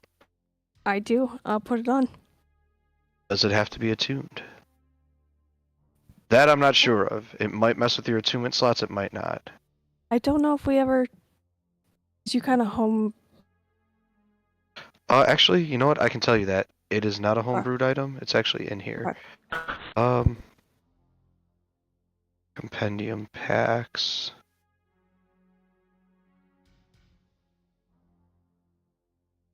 Magic items. What the fuck was that thing called? No, we kind of melded it into my billowing cloak, or cloak of billowing, or something.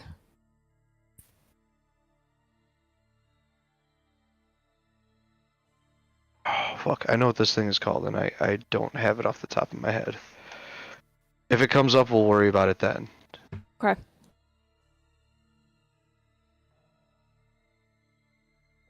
Alright, so like if I click on Ballroom and stuff. Yeah, okay, so you guys can see the map in color now. Yeah, so daylight, it takes effect. It illuminates Okay. the entire cavern.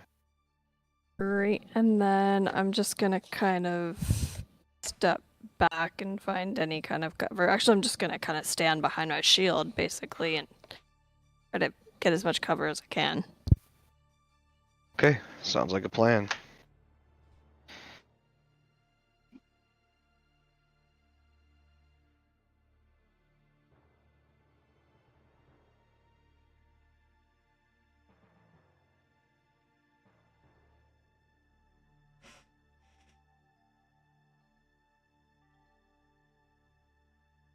Dead air?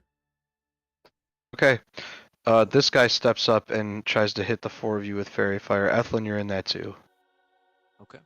So Ethlin, Nadri, Irden, Balrin, once again, DC 11 Dexterity saving roll. It's 2. I failed. 24. Dice. 14. 12. Or wait, no, +2. I never roll this bad.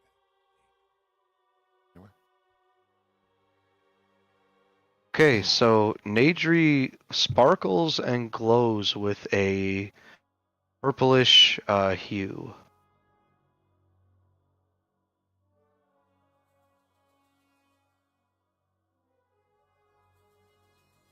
It takes care of their turns. Their turns are done. The ghouls.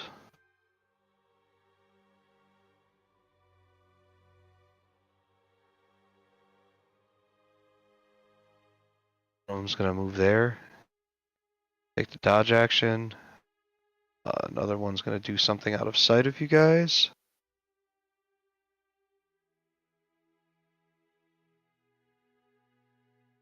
Nadri.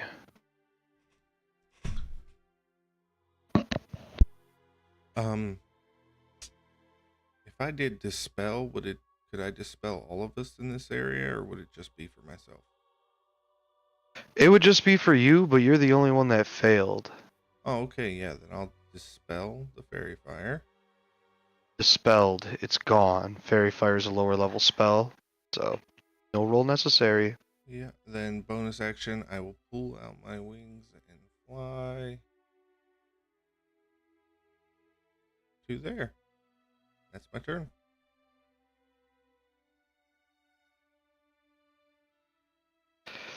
Man, I'm gonna have somebody come and deliver you one of those like Acme anvils and put it in your hand so you can fall like Wile E. Coyote. Watching Nadri. I'm just mesmerized by your character over that chasm right now. Absolutely mesmerized. Edmund's looking at Nadri with awe and jealousy. Guys, Sorry. if I start to fall, I could wild shape. Let's calm down.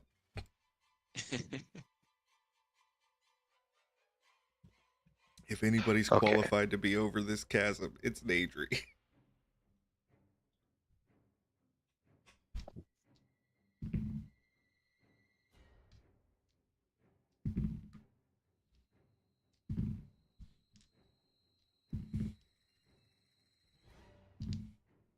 Hmm.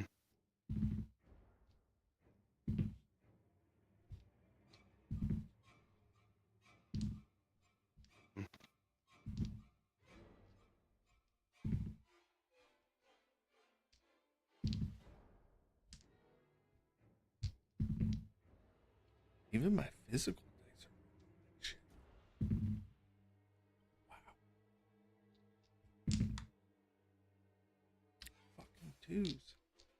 I'm not even gonna switch over to physical. Alright, fuck it. Cursed.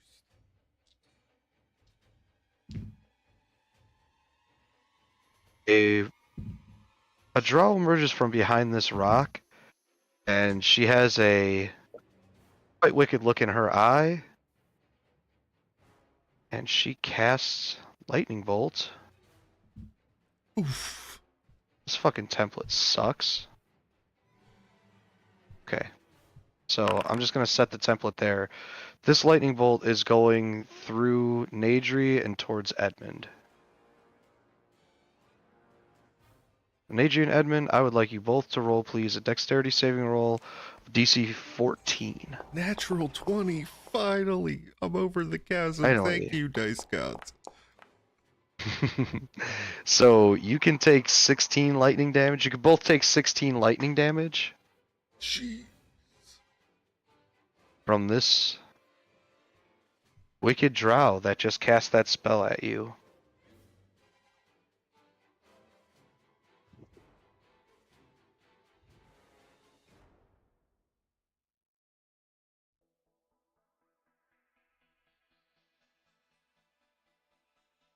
Okay, let me check this. What is range on this? Great.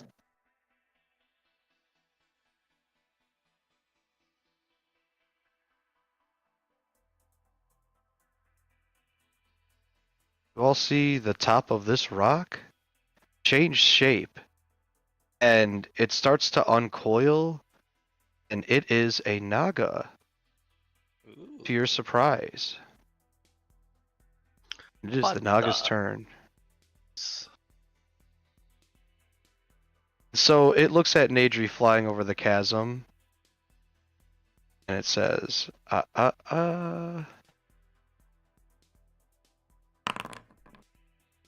DC 14 Constitution saving roll for Nadri, please.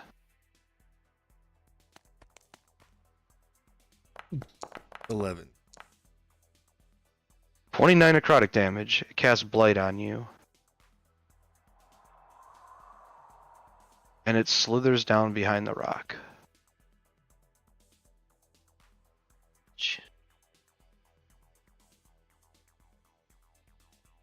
Right, Ethlin. All right, Ethlin. Let's see how far I can move. All right, he's going to spend a key point to dash behind this ghoul.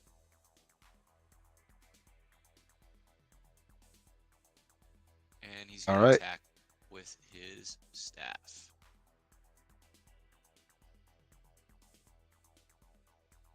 Okay. I have to natural roll or manual roll it again. 27. That is a hit. Right. 11 bludgeon. 11 bludgeoning, okay. And another strike. Oh, nat 1. Ooh. Reaches out towards you and tries to claw you. Okay. 12, so it misses. Yep. Go ahead and continue with your turn. And I already used my bonus action, so that is it for Ethlin. All right. All right. Balrin sees all these dirty, filthy, nasty drow. Hey. And he's like, I am Balrin, and this is death. He runs to... I'm gonna air quote that runs. Yeah. And he goes to right. Oh, hang on. Wrong button. So it goes to right. He's like, yeah, I'm Balrin, this is death. And then he takes off and remembers that's as far as he can get. And so he looks down at his hammer. He's like, I should have saved that speech for later. But he can throw a hammer at the one up by Ursa, just at disadvantage because it's over 20 feet. So let's see what we got here.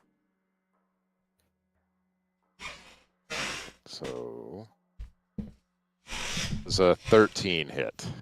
Actually, that's a nat 1. Never mind. Oh, yeah, and that one never hits.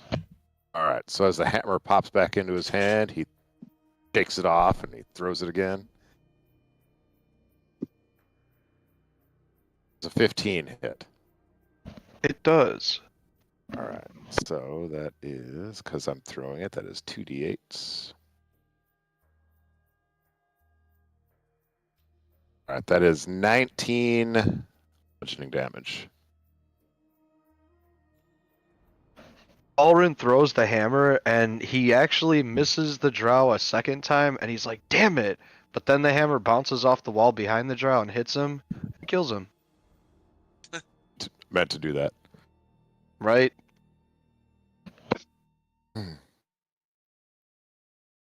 Alright, anything else for Balrin? Sir? Alright, guys. Top of round 2, Edmund. All right, is this little ledge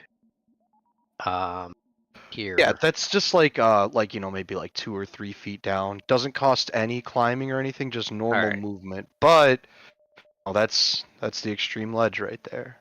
Is it pretty? It's pretty narrow. It's just how it looks, but I mean, once you Okay. get to this point, you're falling. So just don't go over the edge. Or make sure you fly before you do like Nadri did. I can't fly, so Ooh. I might need to in a minute. There'll be a couple people in this group that might be able to facilitate that. I'm sure they can. I'm going to try to get in range of those.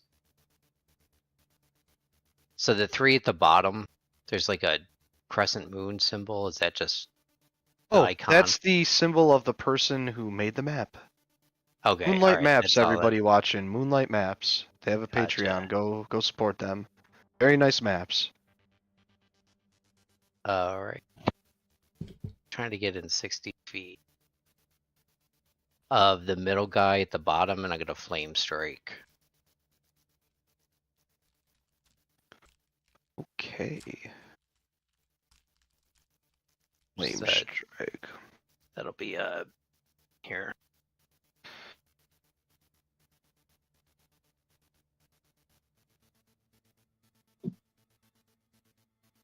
Okay. Yep, that's definitely got all 3 of them.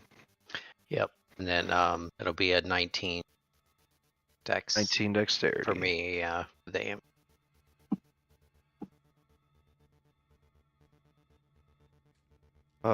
Actually, let me read something really quick.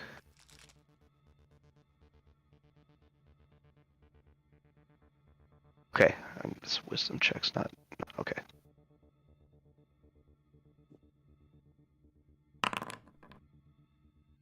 Okay, so the one all the way towards the west fails. Then we'll go for the middle one. And saving roll normal. That one's going to be a fail. And then finally the mage there.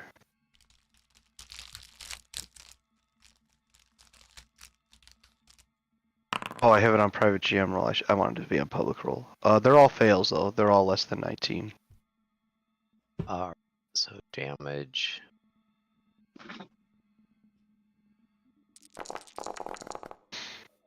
Oh. Okay. Oh, did it just roll the 1? No, it's got 13 fire and 16 radiant. Oh, I didn't look in the, okay. I didn't look in VTT. It's got you covered. Okay. Okay, and then I'll use the rest of my move back up the wall. 2 of the warriors are crisped up and dead, and the mage looks to be bloodied.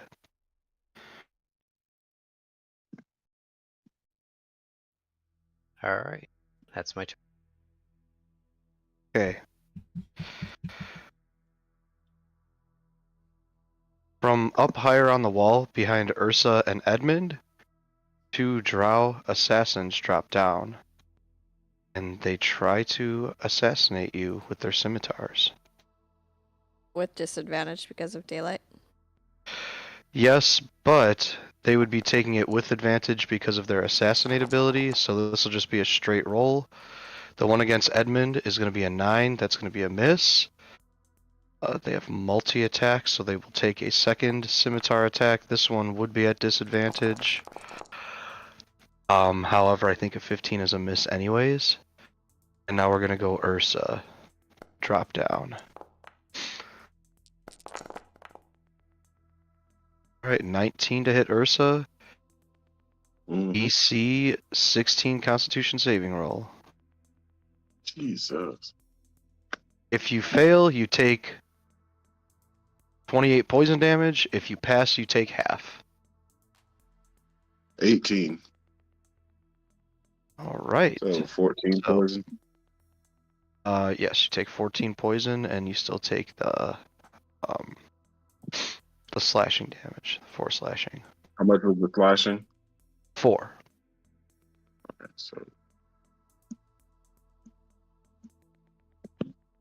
Alright, and then they'll make one more attack at disadvantage. Roll. Because of the sunlight sensitivity. And this one is a 14 to hit Ursa. And if Yep. this hits, 6 slashing damage. And then once again, the DC 16 con saving roll. Fail, 24 poison, pass, 12.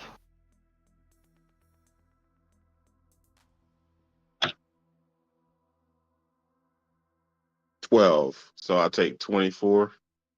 Mm-hmm. And 6 slashing. And then whatever you get halved by raging. Yep. Alright. And other ghoul is dead. This ghoul that's next to Ethlin, they are gonna try to, let's see, they'll try to make a bite attack against Ethlin. Try to chomp him. And they're gonna miss. The assassins. The ghoul went. The other ghoul with the high initiative is dead. Okay. So now it is Ursa's turn. Yeah, let's get some revenge. Let's hit the guy that just hit me for a boatload of damage. Okay. Reckless attack. Let's hope for the best. 24 to hit. Oh yes, that is indeed a hit.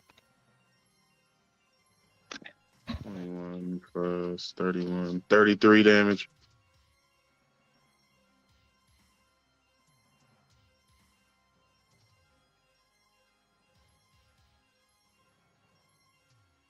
Okay. They are still up. Alright, second attack. Alright. 22 to hit. It's also a hit.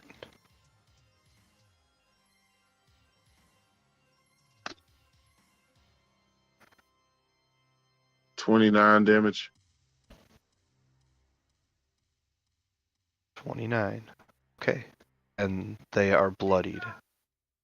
Alrighty. That is my turn. I don't have anything to do for my bonus action yet. Alright, give me a moment here. Gotta go through the turn order real quick.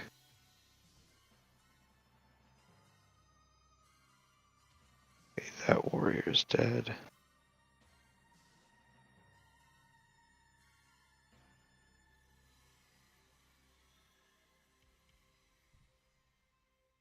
Ethlin, these ghouls are going to swarm you, so they're going to stop making their attacks with disadvantage. Bring it. Alright. Critical hit, automatic hit. We're also going to need a DC 10 con saving roll, please. I miss Cantrix. So I'll cancel the crit. Okay, I so think this he's is just... 30 feet. I think so. I'm going to just double check that measurement. Yep, you are within 30 feet. So this is not a critical hit, so we'll just go with the first 2 damage dice. So 5. Alright, so take 7 slashing damage. Okay. 2d4 plus 2. And then you pass the Constitution saving roll, so you are not paralyzed for a minute.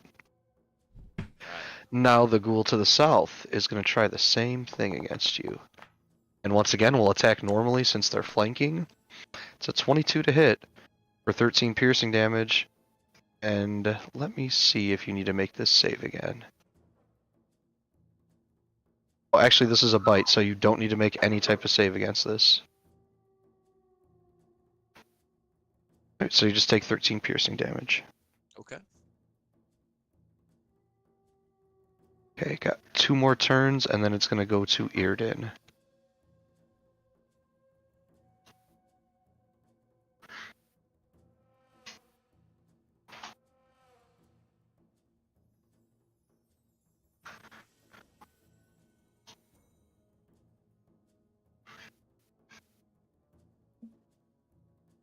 Okay, so this fellow here is going to cast Darkness.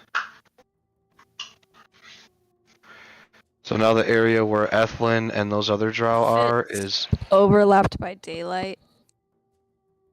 Oh yeah, that's right, you have the daylight spell up. DM error. But it cancels out darkness if it's 3rd level or lower. He's only got his innate spell casting, so he cannot overcome that.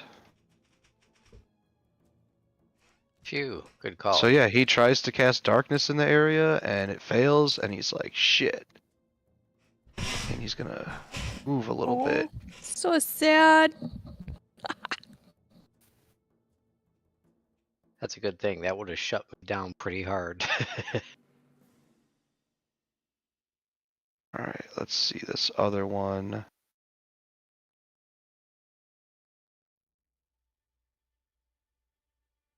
Sure, any of them cast darkness. We're walking off cliffs and crap.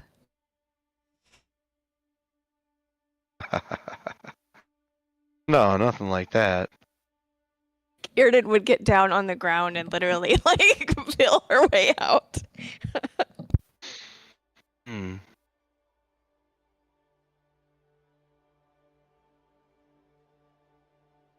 Mm-mm.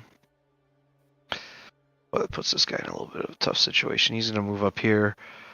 Ethlin, he is going to try to attack you with his longbow. He's going to roll these at disadvantage. Daylight. Please. So, first one is going to be a 19 to hit. That's a hit, but he's going to be dealing with a deflection here. Okay. So, Ethlin uses his reaction to deflect the arrow. It was 4 damage, so roll your die, and there you go. 6 definitely overcomes the 4. And then I'll whip it back at him. +8 to Sure. hit. 25. That is a hit for 4 damage, and obviously, as he's trying to 5 damage. Okay, as he's trying to do his second shot, that is when Ethlin throws the arrow back at him. It hits him and it stifles his second shot, making it go too wide. Okay, that is going to cover my turns for the time being. So we will turn it over to Irden. Alright, so Irden, I think, is going to do the same thing, or come forward just a little bit. And then the guy that's to the south, the mage, they're going to cast Ray of Frost at them. Okay. And going to be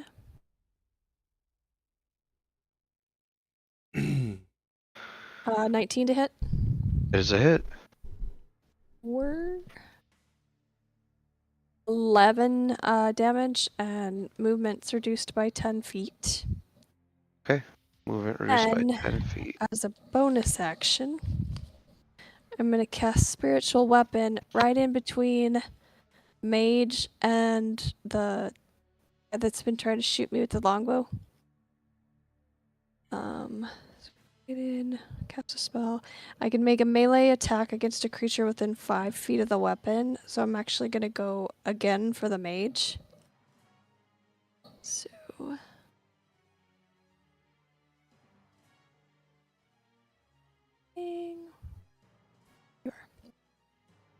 is ooh, yay, 29 to hit.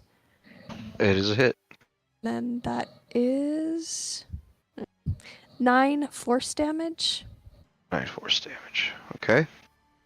And then I'm just gonna leave it there so I can attack the other guy on my next turn. And then I'm gonna move back. Nope, back over here.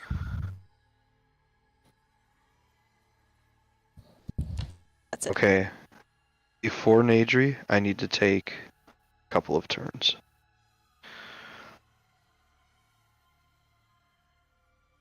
Alright, I've got one warrior left, and it is his turn.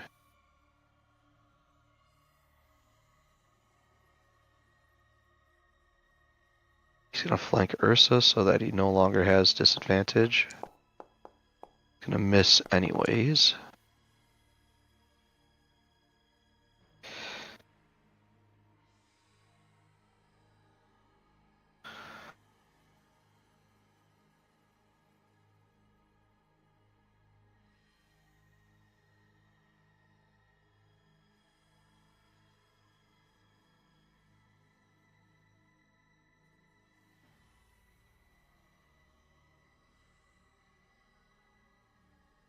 Alright, Ethlin. Claw attack, normal attack, because you're pretty much completely surrounded at this point. But an 11 to hit isn't going to do the job.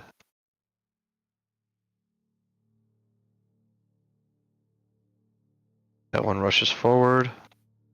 Pulls out a hand crossbow. Once again, Ethlyn. It misses.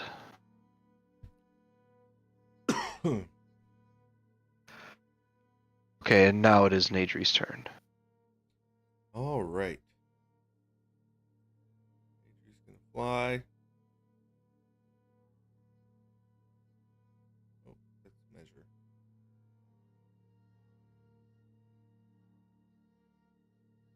To here. Great. And polymorph into a T-Rex. Yeah.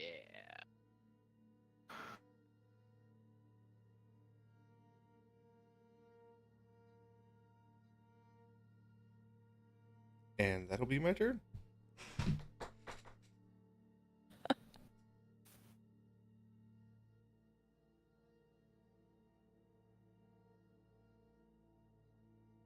Like, just could you imagine, like, you're in this battle, and then all of a sudden, this like skinny ass dragonborn flies over you, and you're like, "Oh yeah, sweet pickings," and then all of a sudden, he just transforms into a tree rex, and you're on the wrong side of the chasm.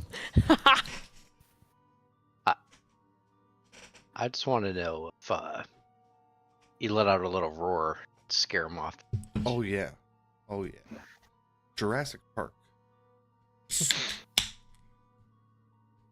Right, and that's Nadri's turn.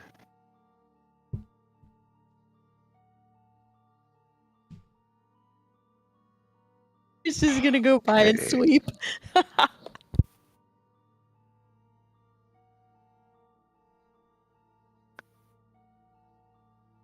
Yeah, where is Candorix anyway? Back at Holoth. He's being a He's, baby daddy. He's putting together a crib right now. Okay, he doesn't Taking want to a have to paternity take test. an opportunity attack, so he's gonna end his turn. Uyakasha! He becomes ethereal.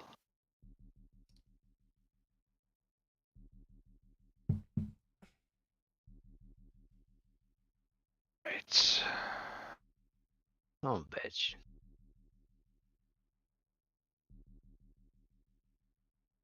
Let's see here.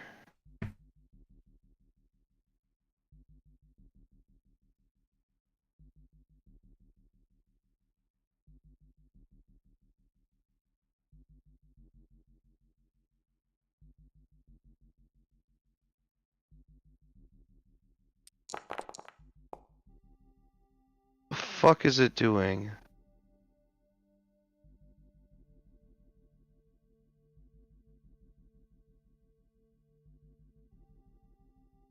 I did not see that coming. Ireton. Oh no! Oh no! Ethlyn, Hello. your turn. All right, time to thin the herd. Hopefully, if this works, it's gonna be really cool. I'm going to attack the. Well, it's pretty much like a compass now. So I'm gonna attack the ghoul to the east with a force staff attack. Alright, start with the ghoul to the east. All right, here we go. Oh, sorry, I didn't mean to move you. Oh, nat 20. Yeah. Oh, baby. Alright. Yeah. So that is going to be 15 plus whatever I roll. 15 plus 15, that's 30. Alright, Ethlyn, you want to describe the first death at your palm? Yes. He's going to strike it in the temple, and the staff is going to go halfway through its skull, and it's just going to crumple. Alright, first attack was a success. Go for your next. All right, here's where things get cool. I'm going to go out of order because this might not work. But I'm going to go ahead and use a key point to do Flurry of Blows. And I'm going to do one unarmed strike to the ghoul to the west. Here we go. Oh, nice. Okay. 27 to hit. Oh yeah. And 8 damage. 8 damage. Oh, Okay, wait, there's more. it's still bloodied, but it's still up. Okay. Well, now I'm going to go ahead and do a bum bum bum bum bum. And how does this divide? I'm going to go and do an open hand technique. I'm going to. It needs to survive a DC 16 strength save, or it's going to get pushed 15 feet over the ledge.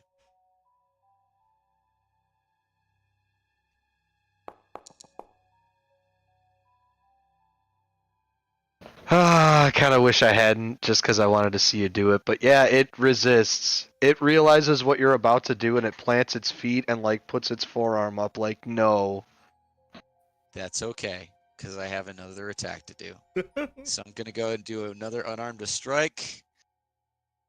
That's Same gonna hit one. again, 26. Yeah, same one. Okay, yeah, that hits. And 5 damage. Okay, you have dealt enough hit point damage to kill it, so it technically cannot resist this strength saving roll. So we're gonna say this one does Okay. fly off the There's edge, even though it died before it went off the edge. Ah, sigh. It Okay. still went flying off the edge in cool fashion. And now I'm gonna go ahead and attack the one to the north with my last staff of striking attack. All right.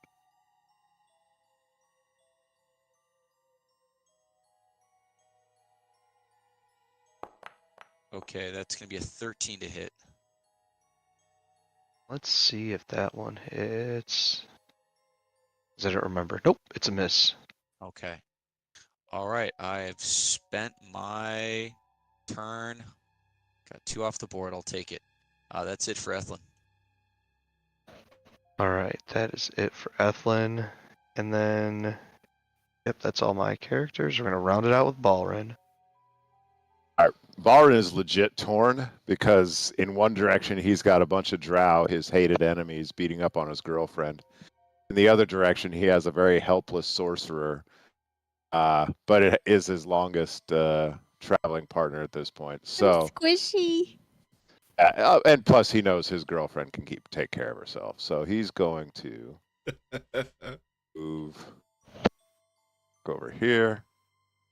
I'm going to use a bonus action to do my Vow of Enmity, so I get advantage in all the attacks against the Aga.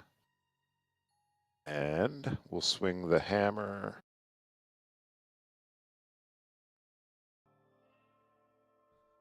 This is a Good play, Balrin.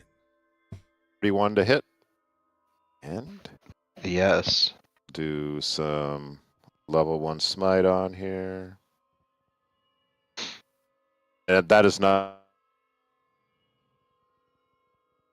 an undead or anything that gets that extra smite. I don't. It would not be an undead. Right, that is 9 bludgeoning damage plus 9 radiant damage. Okay, 19 or 18, excuse me. Gotcha. Second attack. Okay. 24 to hit. Indeed, that's a hit. We'll do the same thing with the level 1 smite.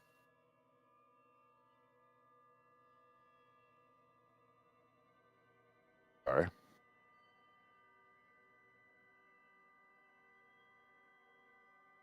It's, 10 bludgeoning plus 12. No. 10 bludgeoning plus 12 radiant. So 22 altogether. Okay. And you see some red blood trickling from the side of the Naga's mouth. All right, and then I'm just looking up at this thing, I guess. Oh. All right then. Top of round 3. Edmund. All right. I am going to just slide a little bit toward Ursa, just to make Balrin jealous. And then should get in range to channel divinity to wipe out those ghouls or zombies or whatever they are. I don't know what CR they are. Well, let's find out. You're going to try to turn undead on them? Yeah, or destroy if they're CR1 or lower. And what range is that? 30 feet? I think so. if I can get all 3.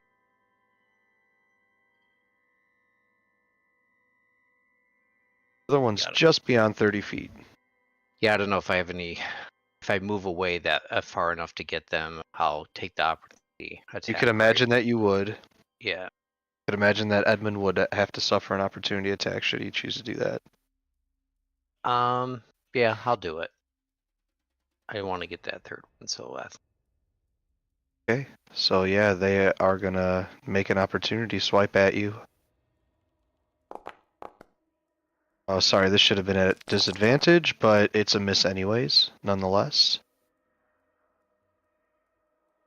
Okay. So now... Oh yeah, we could call that 30 feet. So if they are CR1 or lower, they're flat out destroyed. they have to pass the Wisdom 19. Okay.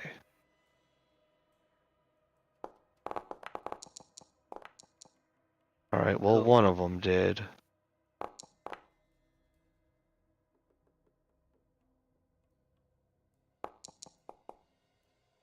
Yeah, only one of them did. Man, I'm so fucking smart. I just fucking amaze myself. Deleted those 2 before I knew the rolls.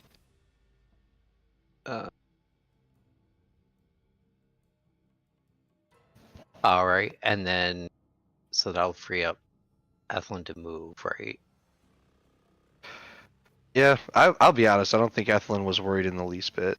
He wasn't worried. I didn't know if he wanted to spend his actions killing low-level zombie. And then I'm gonna do as my bonus a mass healing word, which I think I'll get everybody but Nick. Wow. So that's 30 feet? I'm looking. It's 6 within 60, I think. Arden's not hurt yet. Yeah, it's more Mass healing word? Or mass cure wounds? healing word. I can't do cure wounds as a bonus.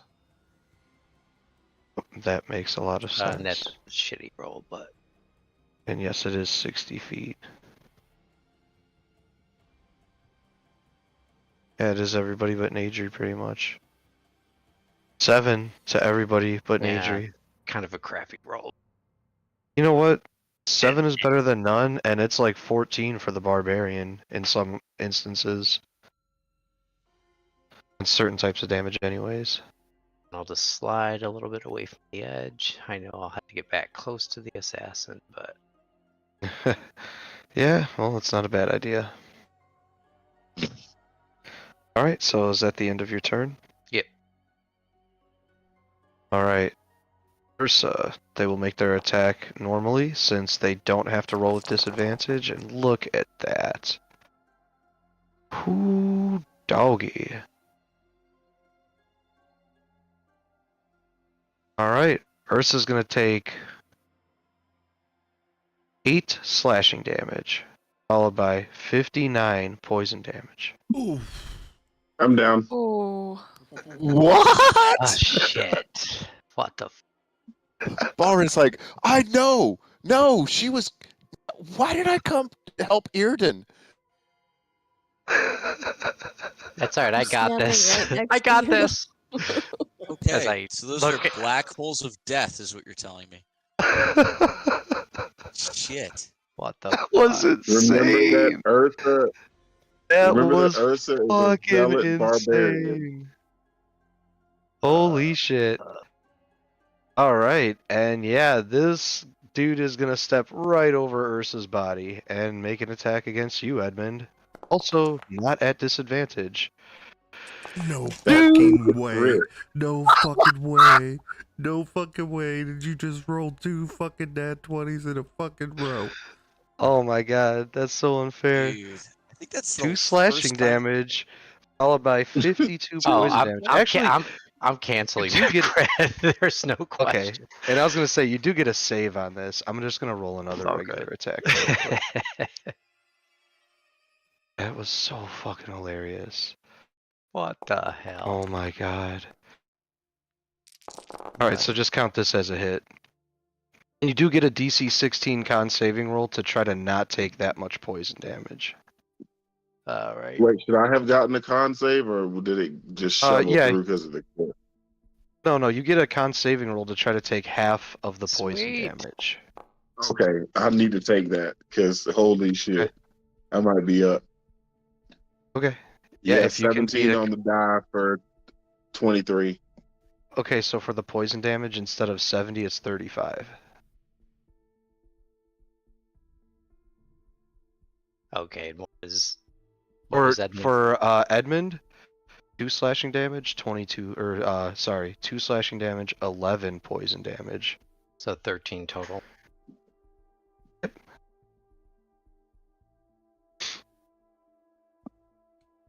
But now, Edmund, the other assassin gets to go. All right, Can't touch this. 18 to Oh. hit. Yes, you. Oh no. That was an 8. Not with an 18. All right, and then one more attack. And that one's not going to hit. Oh my. What a turn. So is Ursa down or up? I'm up with exactly 19 HP. Wow. Wow. I Wow. can say that my max is 125, and I've been taking half damage from quite a bit of that. So I've been getting beat up. Yeah. Well, unfortunately, I go before you, but it would have kind of been better if you died. But no offense. Okay. Ursa, it is your turn. Yeah, let's kill some stuff. I'm pissed off. Okay. Let's go for this first one right there to the southwest. Wait. What's directly to the south of me? This is a very low level drow, and this is the assassin that damn near killed your ass. Okay. So how do I want to play this? Let's try to kill the assassin.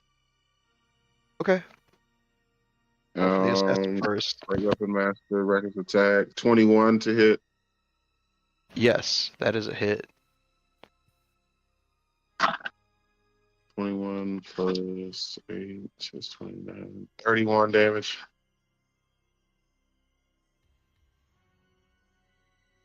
Okay, you can describe how you kill that assassin if you'd like. I want to see if I kill this guy with my second attack first, because I want to try Okay. to get both of them with the same swing. So the Okay. guy on the bottom with my bonus action for 18 to hit. Yes. 21, 27. Ooh, max damage. 33 damage. Okay, so he died too. So you Yeah, did I'm it. You just got them swinging both. through here. Then I'll move up to the northwest and try to hit this guy with my second attack. Because that was my bonus action. Okay.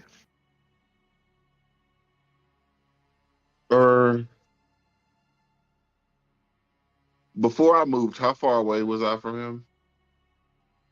Like That's 10, well, no, it 15 doesn't matter. feet. That's Yeah, Ethlin right now. I'm not Ethlin. That's Edmund right next to him, right? that's Edmund right here. That's Right. Ethlin down So yeah, here. never mind. Yeah. Okay, so second attack. Let's go for it. Maybe a crit. Nope. For 17. That is a hit. All right. 21 plus 28 damage. Okay, mighty blow. They're still standing, not bloodied yet. Okay. That's it for Ursa. All right, let What is me that? check So this really quick. that's all. He just wiped out 2 of them. That's it. Only 2 kills. It's like, yeah, that's it. Right, so before Earden goes, got a couple of turns right here.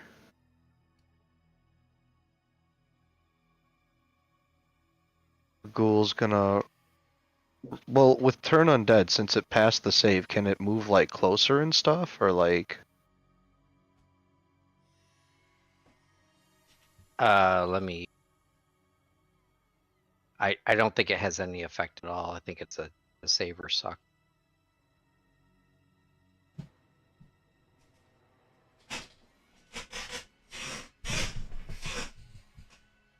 Must be turn. There we go. The creature fails. Oh, I'm sorry. If the creature fails its saving throw, it is turned for 1 or until it takes any damage. This one didn't fail. It passed. So, okay. This was the only one that passed. It doesn't Or say. so- No, it just says that if they fail their turn for a minute. Alright, Ethlyn. This should be made with disadvantage, so I'm going to do another one. So not 22, but 17 to hit Ethlyn. That's a miss. Alright, so the ghoul runs up and claws at Ethlyn wildly and isn't able to connect.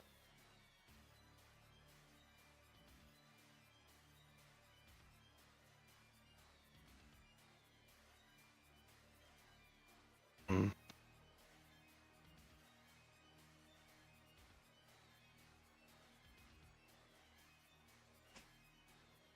It's a little bit far for him.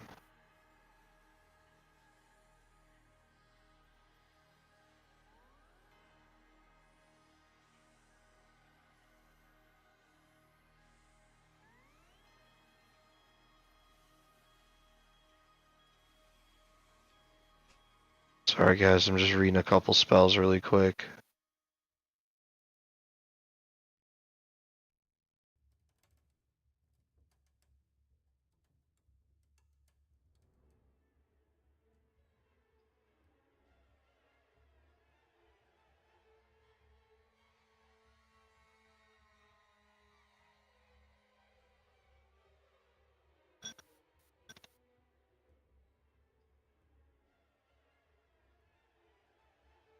Nope. What the fuck, man? Alright, Balrin, Irden. Dexterity saving roll, DC 11 against Fairy Fire.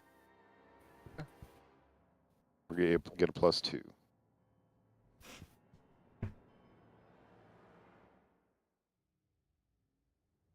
And that got me a 12. Great. And Irden. Counterspell, 4th level. Oh my. Irden counter spells. Okay. Never mind, I'm getting glared at. Hold on a second. It's just. Yeah, but disadvantage for me is bad. Alright, see? It's your spell slot.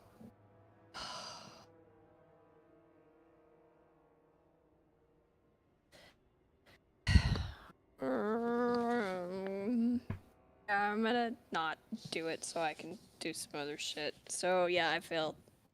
So I am glittery. Irden looks pretty. Is pissed that a drow got her with fairy fire. It's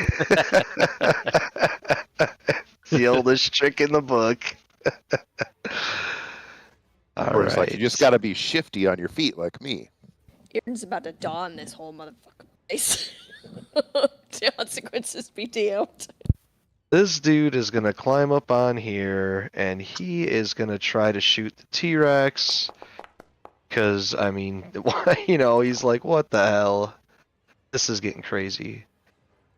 Ooh, I accidentally rolled with advantage, but I don't think that hit. Let me look at that here. 13. Nope. It missed. And the next one, let me actually roll it with disadvantage and do the proper. Okay, and because of the sunlight, he's unable to focus his bow and hit the freaking gigantic T-Rex that's right in front of him. And that's gonna bring it down to Irden.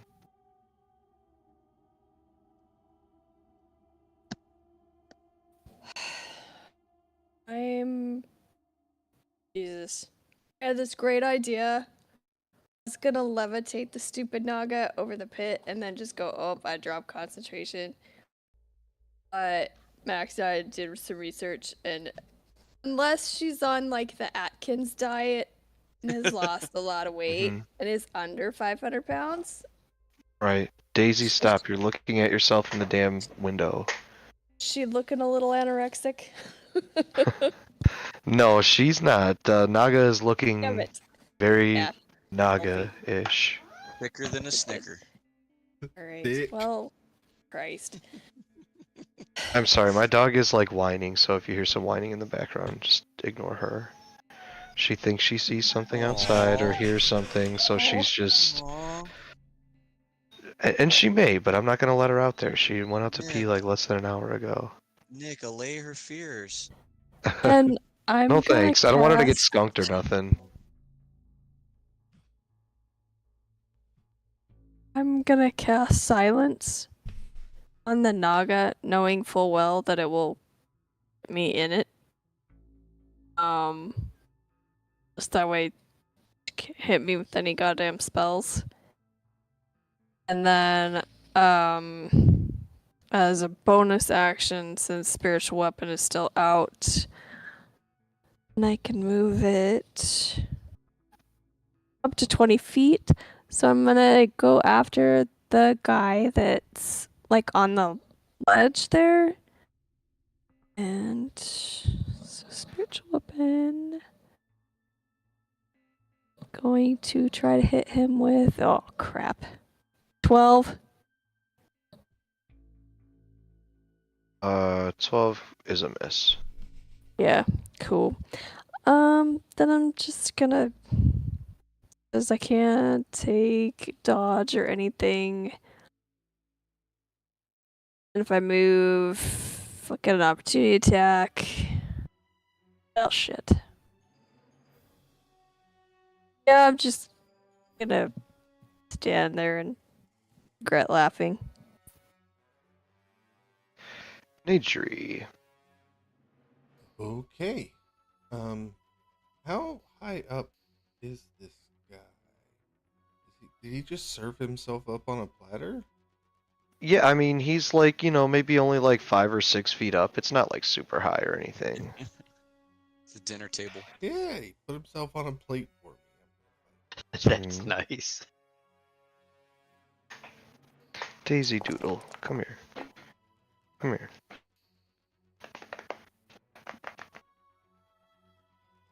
I don't think an 11 hits.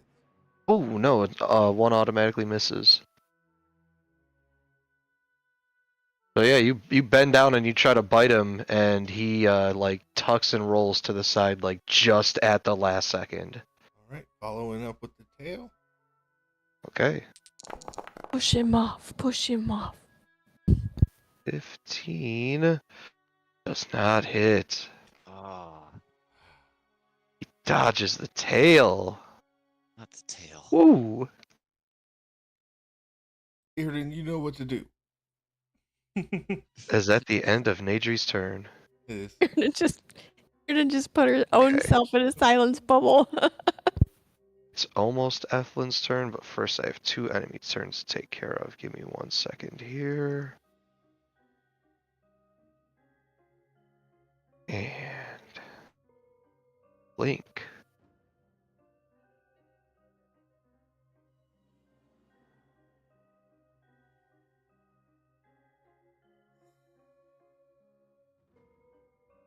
Great.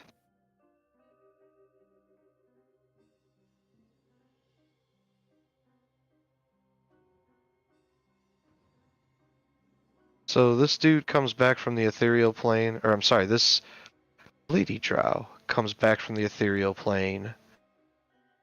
And as she does, she is going to... Yeah, why not? She's gonna do this.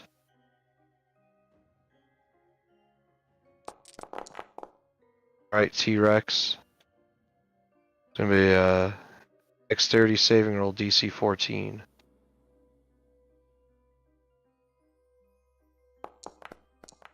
Oh my goodness. Nice. Okay. So go ahead and take 14 lightning damage for the T-Rex. Actually, I'll just subtract it from this token here. 136. Oh, that's a hell of a lot of hit points. 122. Oops. No, we don't need that.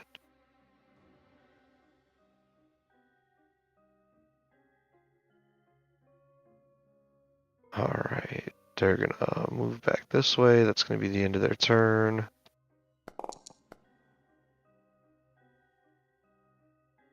Oh, psych!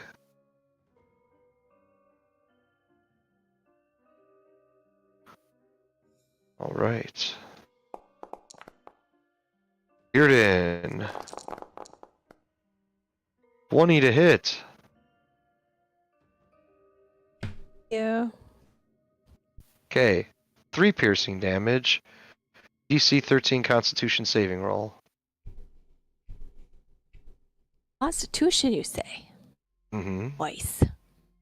And you're next to Balrin, so you do get an extra +2 to this roll. Cool. 21.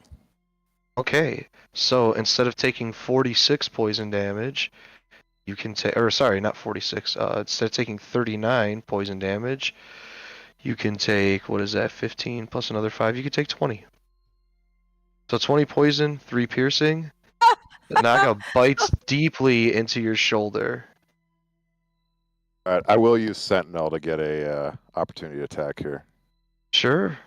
Roll it on up. As the Naga bites into Irden's shoulder and begins thrashing her head around. You can't even scream. Yeah, Yeah, you can scream, but nobody can hear you, just like in space. I rolled a 1. Oh no! No! Because you needed to stop the movement with Sentinel so I could run the fuck away. Oh shit, no. Being thrown around like a dog toy. A silent comedy in there. Indeed it is.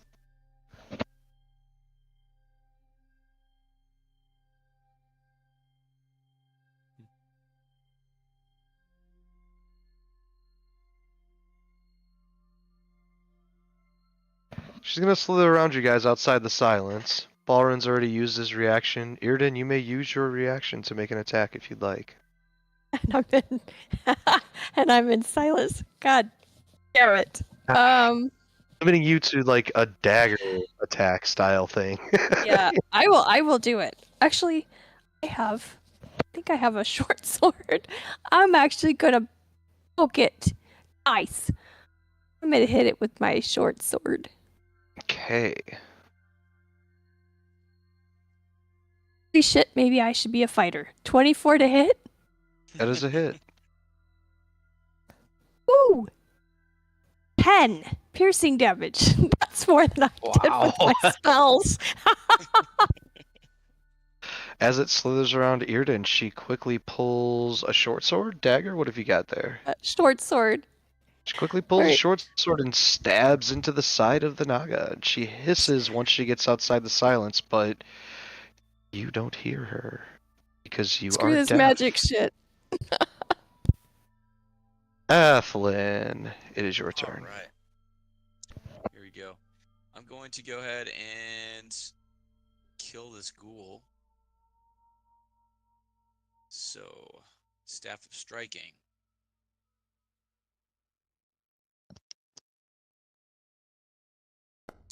$26 to hit. Oh yes.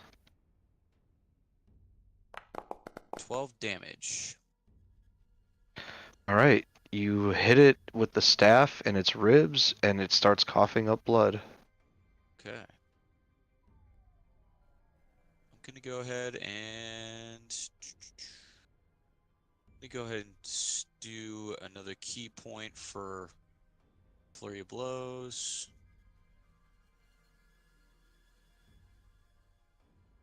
It's so weird how it has this set up.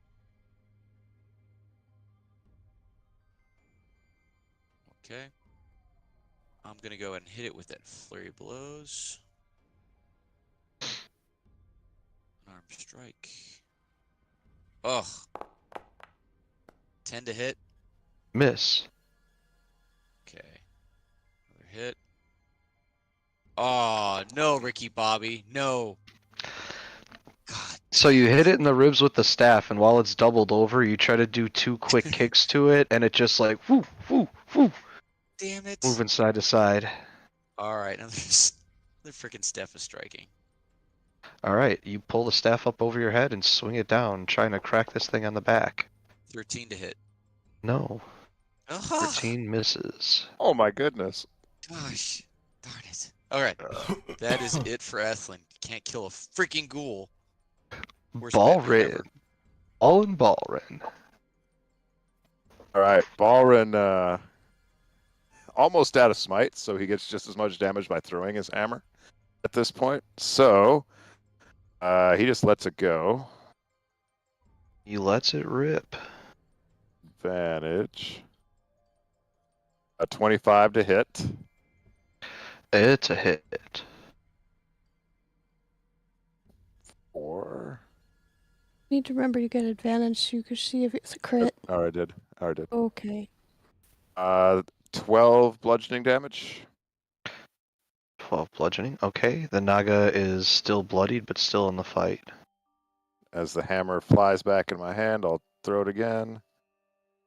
Is a 24 to hit again. Is a hit.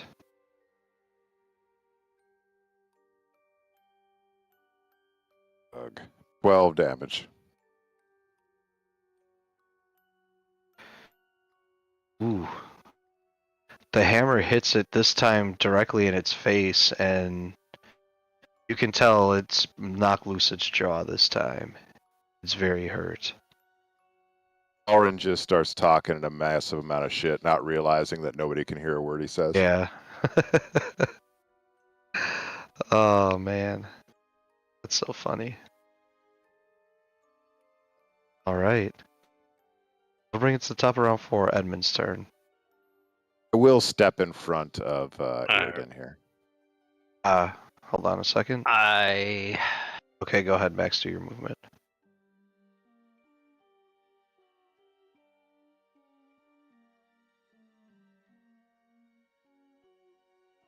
Okay, Edmund. all right. I will look at the assassin, consider, then say nah, and I'll reach out and, well, I guess Ursa's very tall. Attempt to touch her shoulder and cure 3rd level cure wounds. Wow. Nice. Yeah, I got quite a few level slots, so I'll do that. That 17, 17 healing for Ursa. and not as exciting. How hurt is Iriden? We're not quite bloodied yet, but one more blow if I don't save would be bad, I think. All right. What I'll do.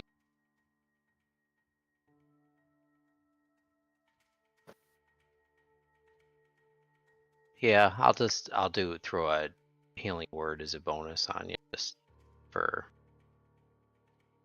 a little extra protection. Alright, not bad.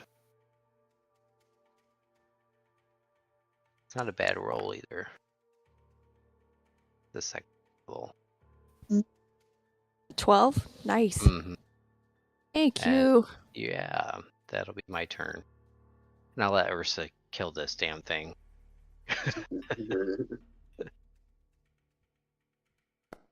Alright, trying to go bonus round here. This should have been an attack made with disadvantage, so this will miss. We'll do another attack. Of course, again, I forgot to do it with disadvantage, so let me roll a 3rd time.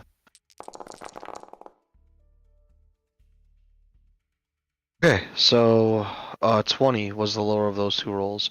So this is going to be a 20 to hit Edmund, and That's going to be 2 slashing damage, and the poison damage is going to depend on Edmund's Constitution saving roll here. Yeah, my AC is 23, so Oh, my fault. no, it's All alright. right, you're good. It's going to bring it to Ursa herself.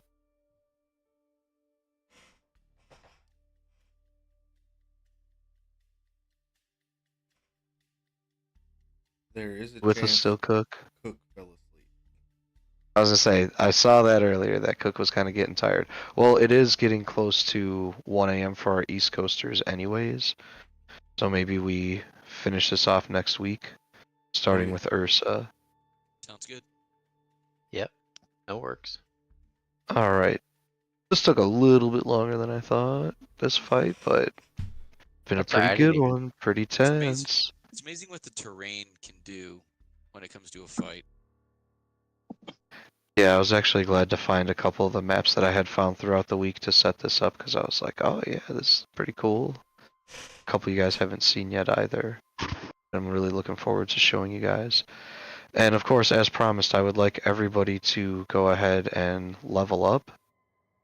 Don't add your new hit points. Like, you can get the total higher, you can, gain a new spell slot, things like that, whatever, but don't do like the long rest portion thing. I know usually I do that, but we're in the middle of the combat, so we gotta still track where we were at.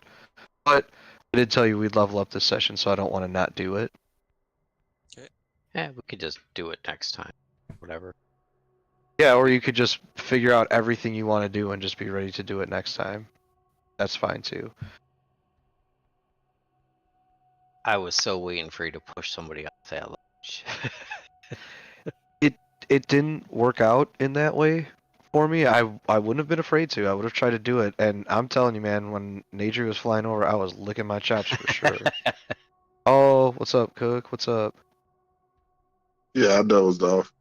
Yeah, we know. We're gonna do Stars and Wishes. You didn't miss it. Okay. Yeah, we just decided since it's Ursa's turn, we'll just start there next That's week. what we like to Yeah. call pulling a mic.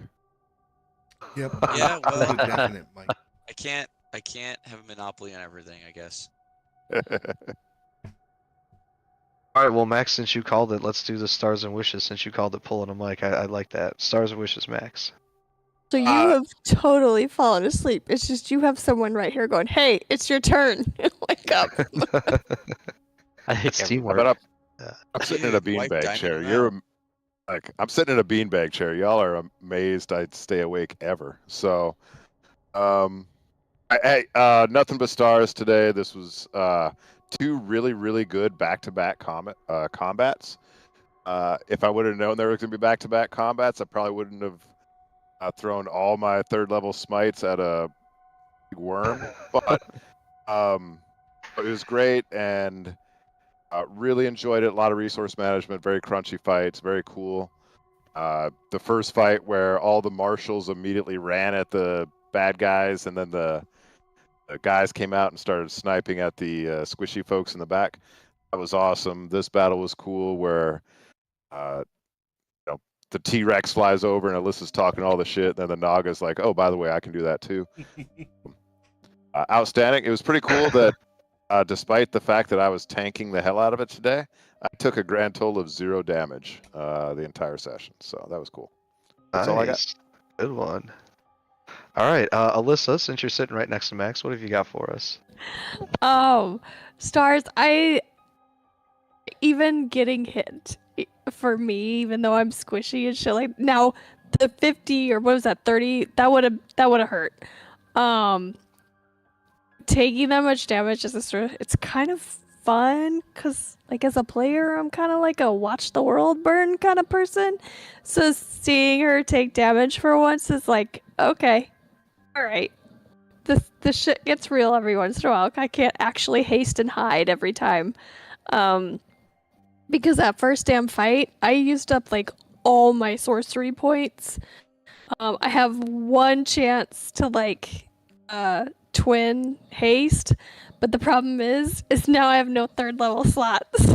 So now I'm like, oh shit. So I wish I would have managed my spell slots better.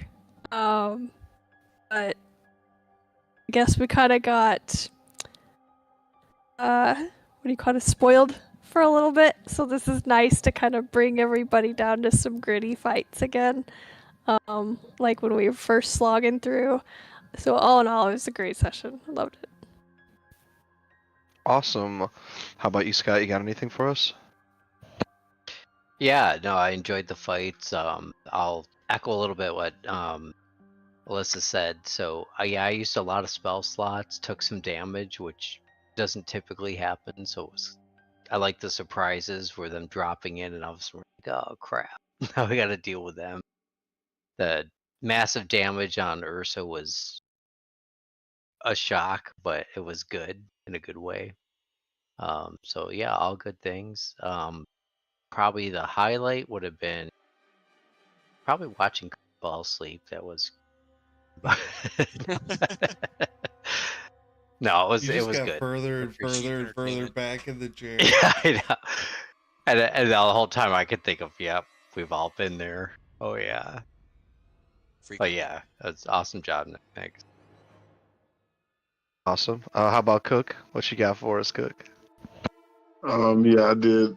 It's been a long week at work, and I was just excited to play some D&D, and I just could not hold on. Wishes I hadn't spent my only 3 spell slots on that fucking slug smiting it, because that would have come in handy versus these assassins, because I am really using my health bar. And I guess for stars, I'm really happy that I have a gigantic health bar. Because so my max is 125. I'm at 19 now. And this fight is not over. Oh my. All Well, right, I'm going Mike. down next session. Uh, Hell yeah. Stars. I think the best part was when, because we all knew it was going to happen with Nadri going over the chasm. We knew he was going to turn into a giant dinosaur once he reached the other side of the chasm. And then when you went ahead and I don't know if that was a misty step or a jump or whatever that Naga did onto the other Dimension side, door, buddy. Dimension door. I thought that was hilarious. He's just on the other side, on the wrong side of the fight kind of thing, which is really fun. So that was great. Other than that, good fights. It's nice to have situations where we're limited on resources and we're kind of starved for what we want to do. I think that adds more grit to the fight. So it was a good session. Awesome. Frankie, what you got for us? Yeah, you know me, I'm more of a roleplay guy. But that was good combat. That was like exciting stuff. Thanks for humbling It us really was. again. But like the bar fight I couldn't get into, but this was a whole different dynamic. It was awesome. So big stars to you for that. Stars to Balrin for sneaking in some role play there between fights. That was pretty good. Uh yeah, this is a humbling fight. I enjoyed it. Good session. All right. I think you guys did a great job, and a lot of you commented on the amount of resources used in the first fight.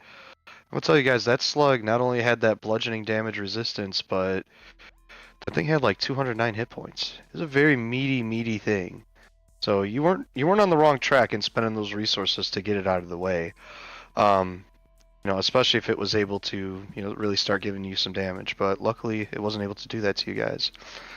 The second fight, I actually at the last minute threw a little bit more in there because I just wanted to challenge you guys a little more and just say, all right, let's throw a couple little extra things on top and just see what they do with this. And you guys are doing great. It's funny because like Max, you're saying, yeah, I haven't taken any damage or whatever. Like Ursa was almost downed, and I know only Nadri had took 25 quite a left good as amount of Nadri. damage. Right? I mean, I didn't want to do the T-Rex. I wanted to come over here and start casting. I wanted to cast Blight back at the Naga, but then you did that. But then I was like, you started hitting me over the chasm. I was like, oh, I'm almost dead. Wild shape might not be an option. I got to do it now. right. But yeah, it was a lot of fun, guys, and I would say that is probably more the tone that you should start getting used to as you get closer and closer to Holoth. The Drow fight dirty. Yeah, they do. Awesome. Yeah, great. Yeah. And then too, Frankie, once again, thanks for streaming the Yeah, no problem. game for us. It's awesome, really cool. This experience to get us all out there and let everybody see our game for a little bit. So thanks to everybody who came in and watched. Really appreciate that. Thank you guys. Thanks for staying Right. up late, guys. Yep. Good night, guys. Good night.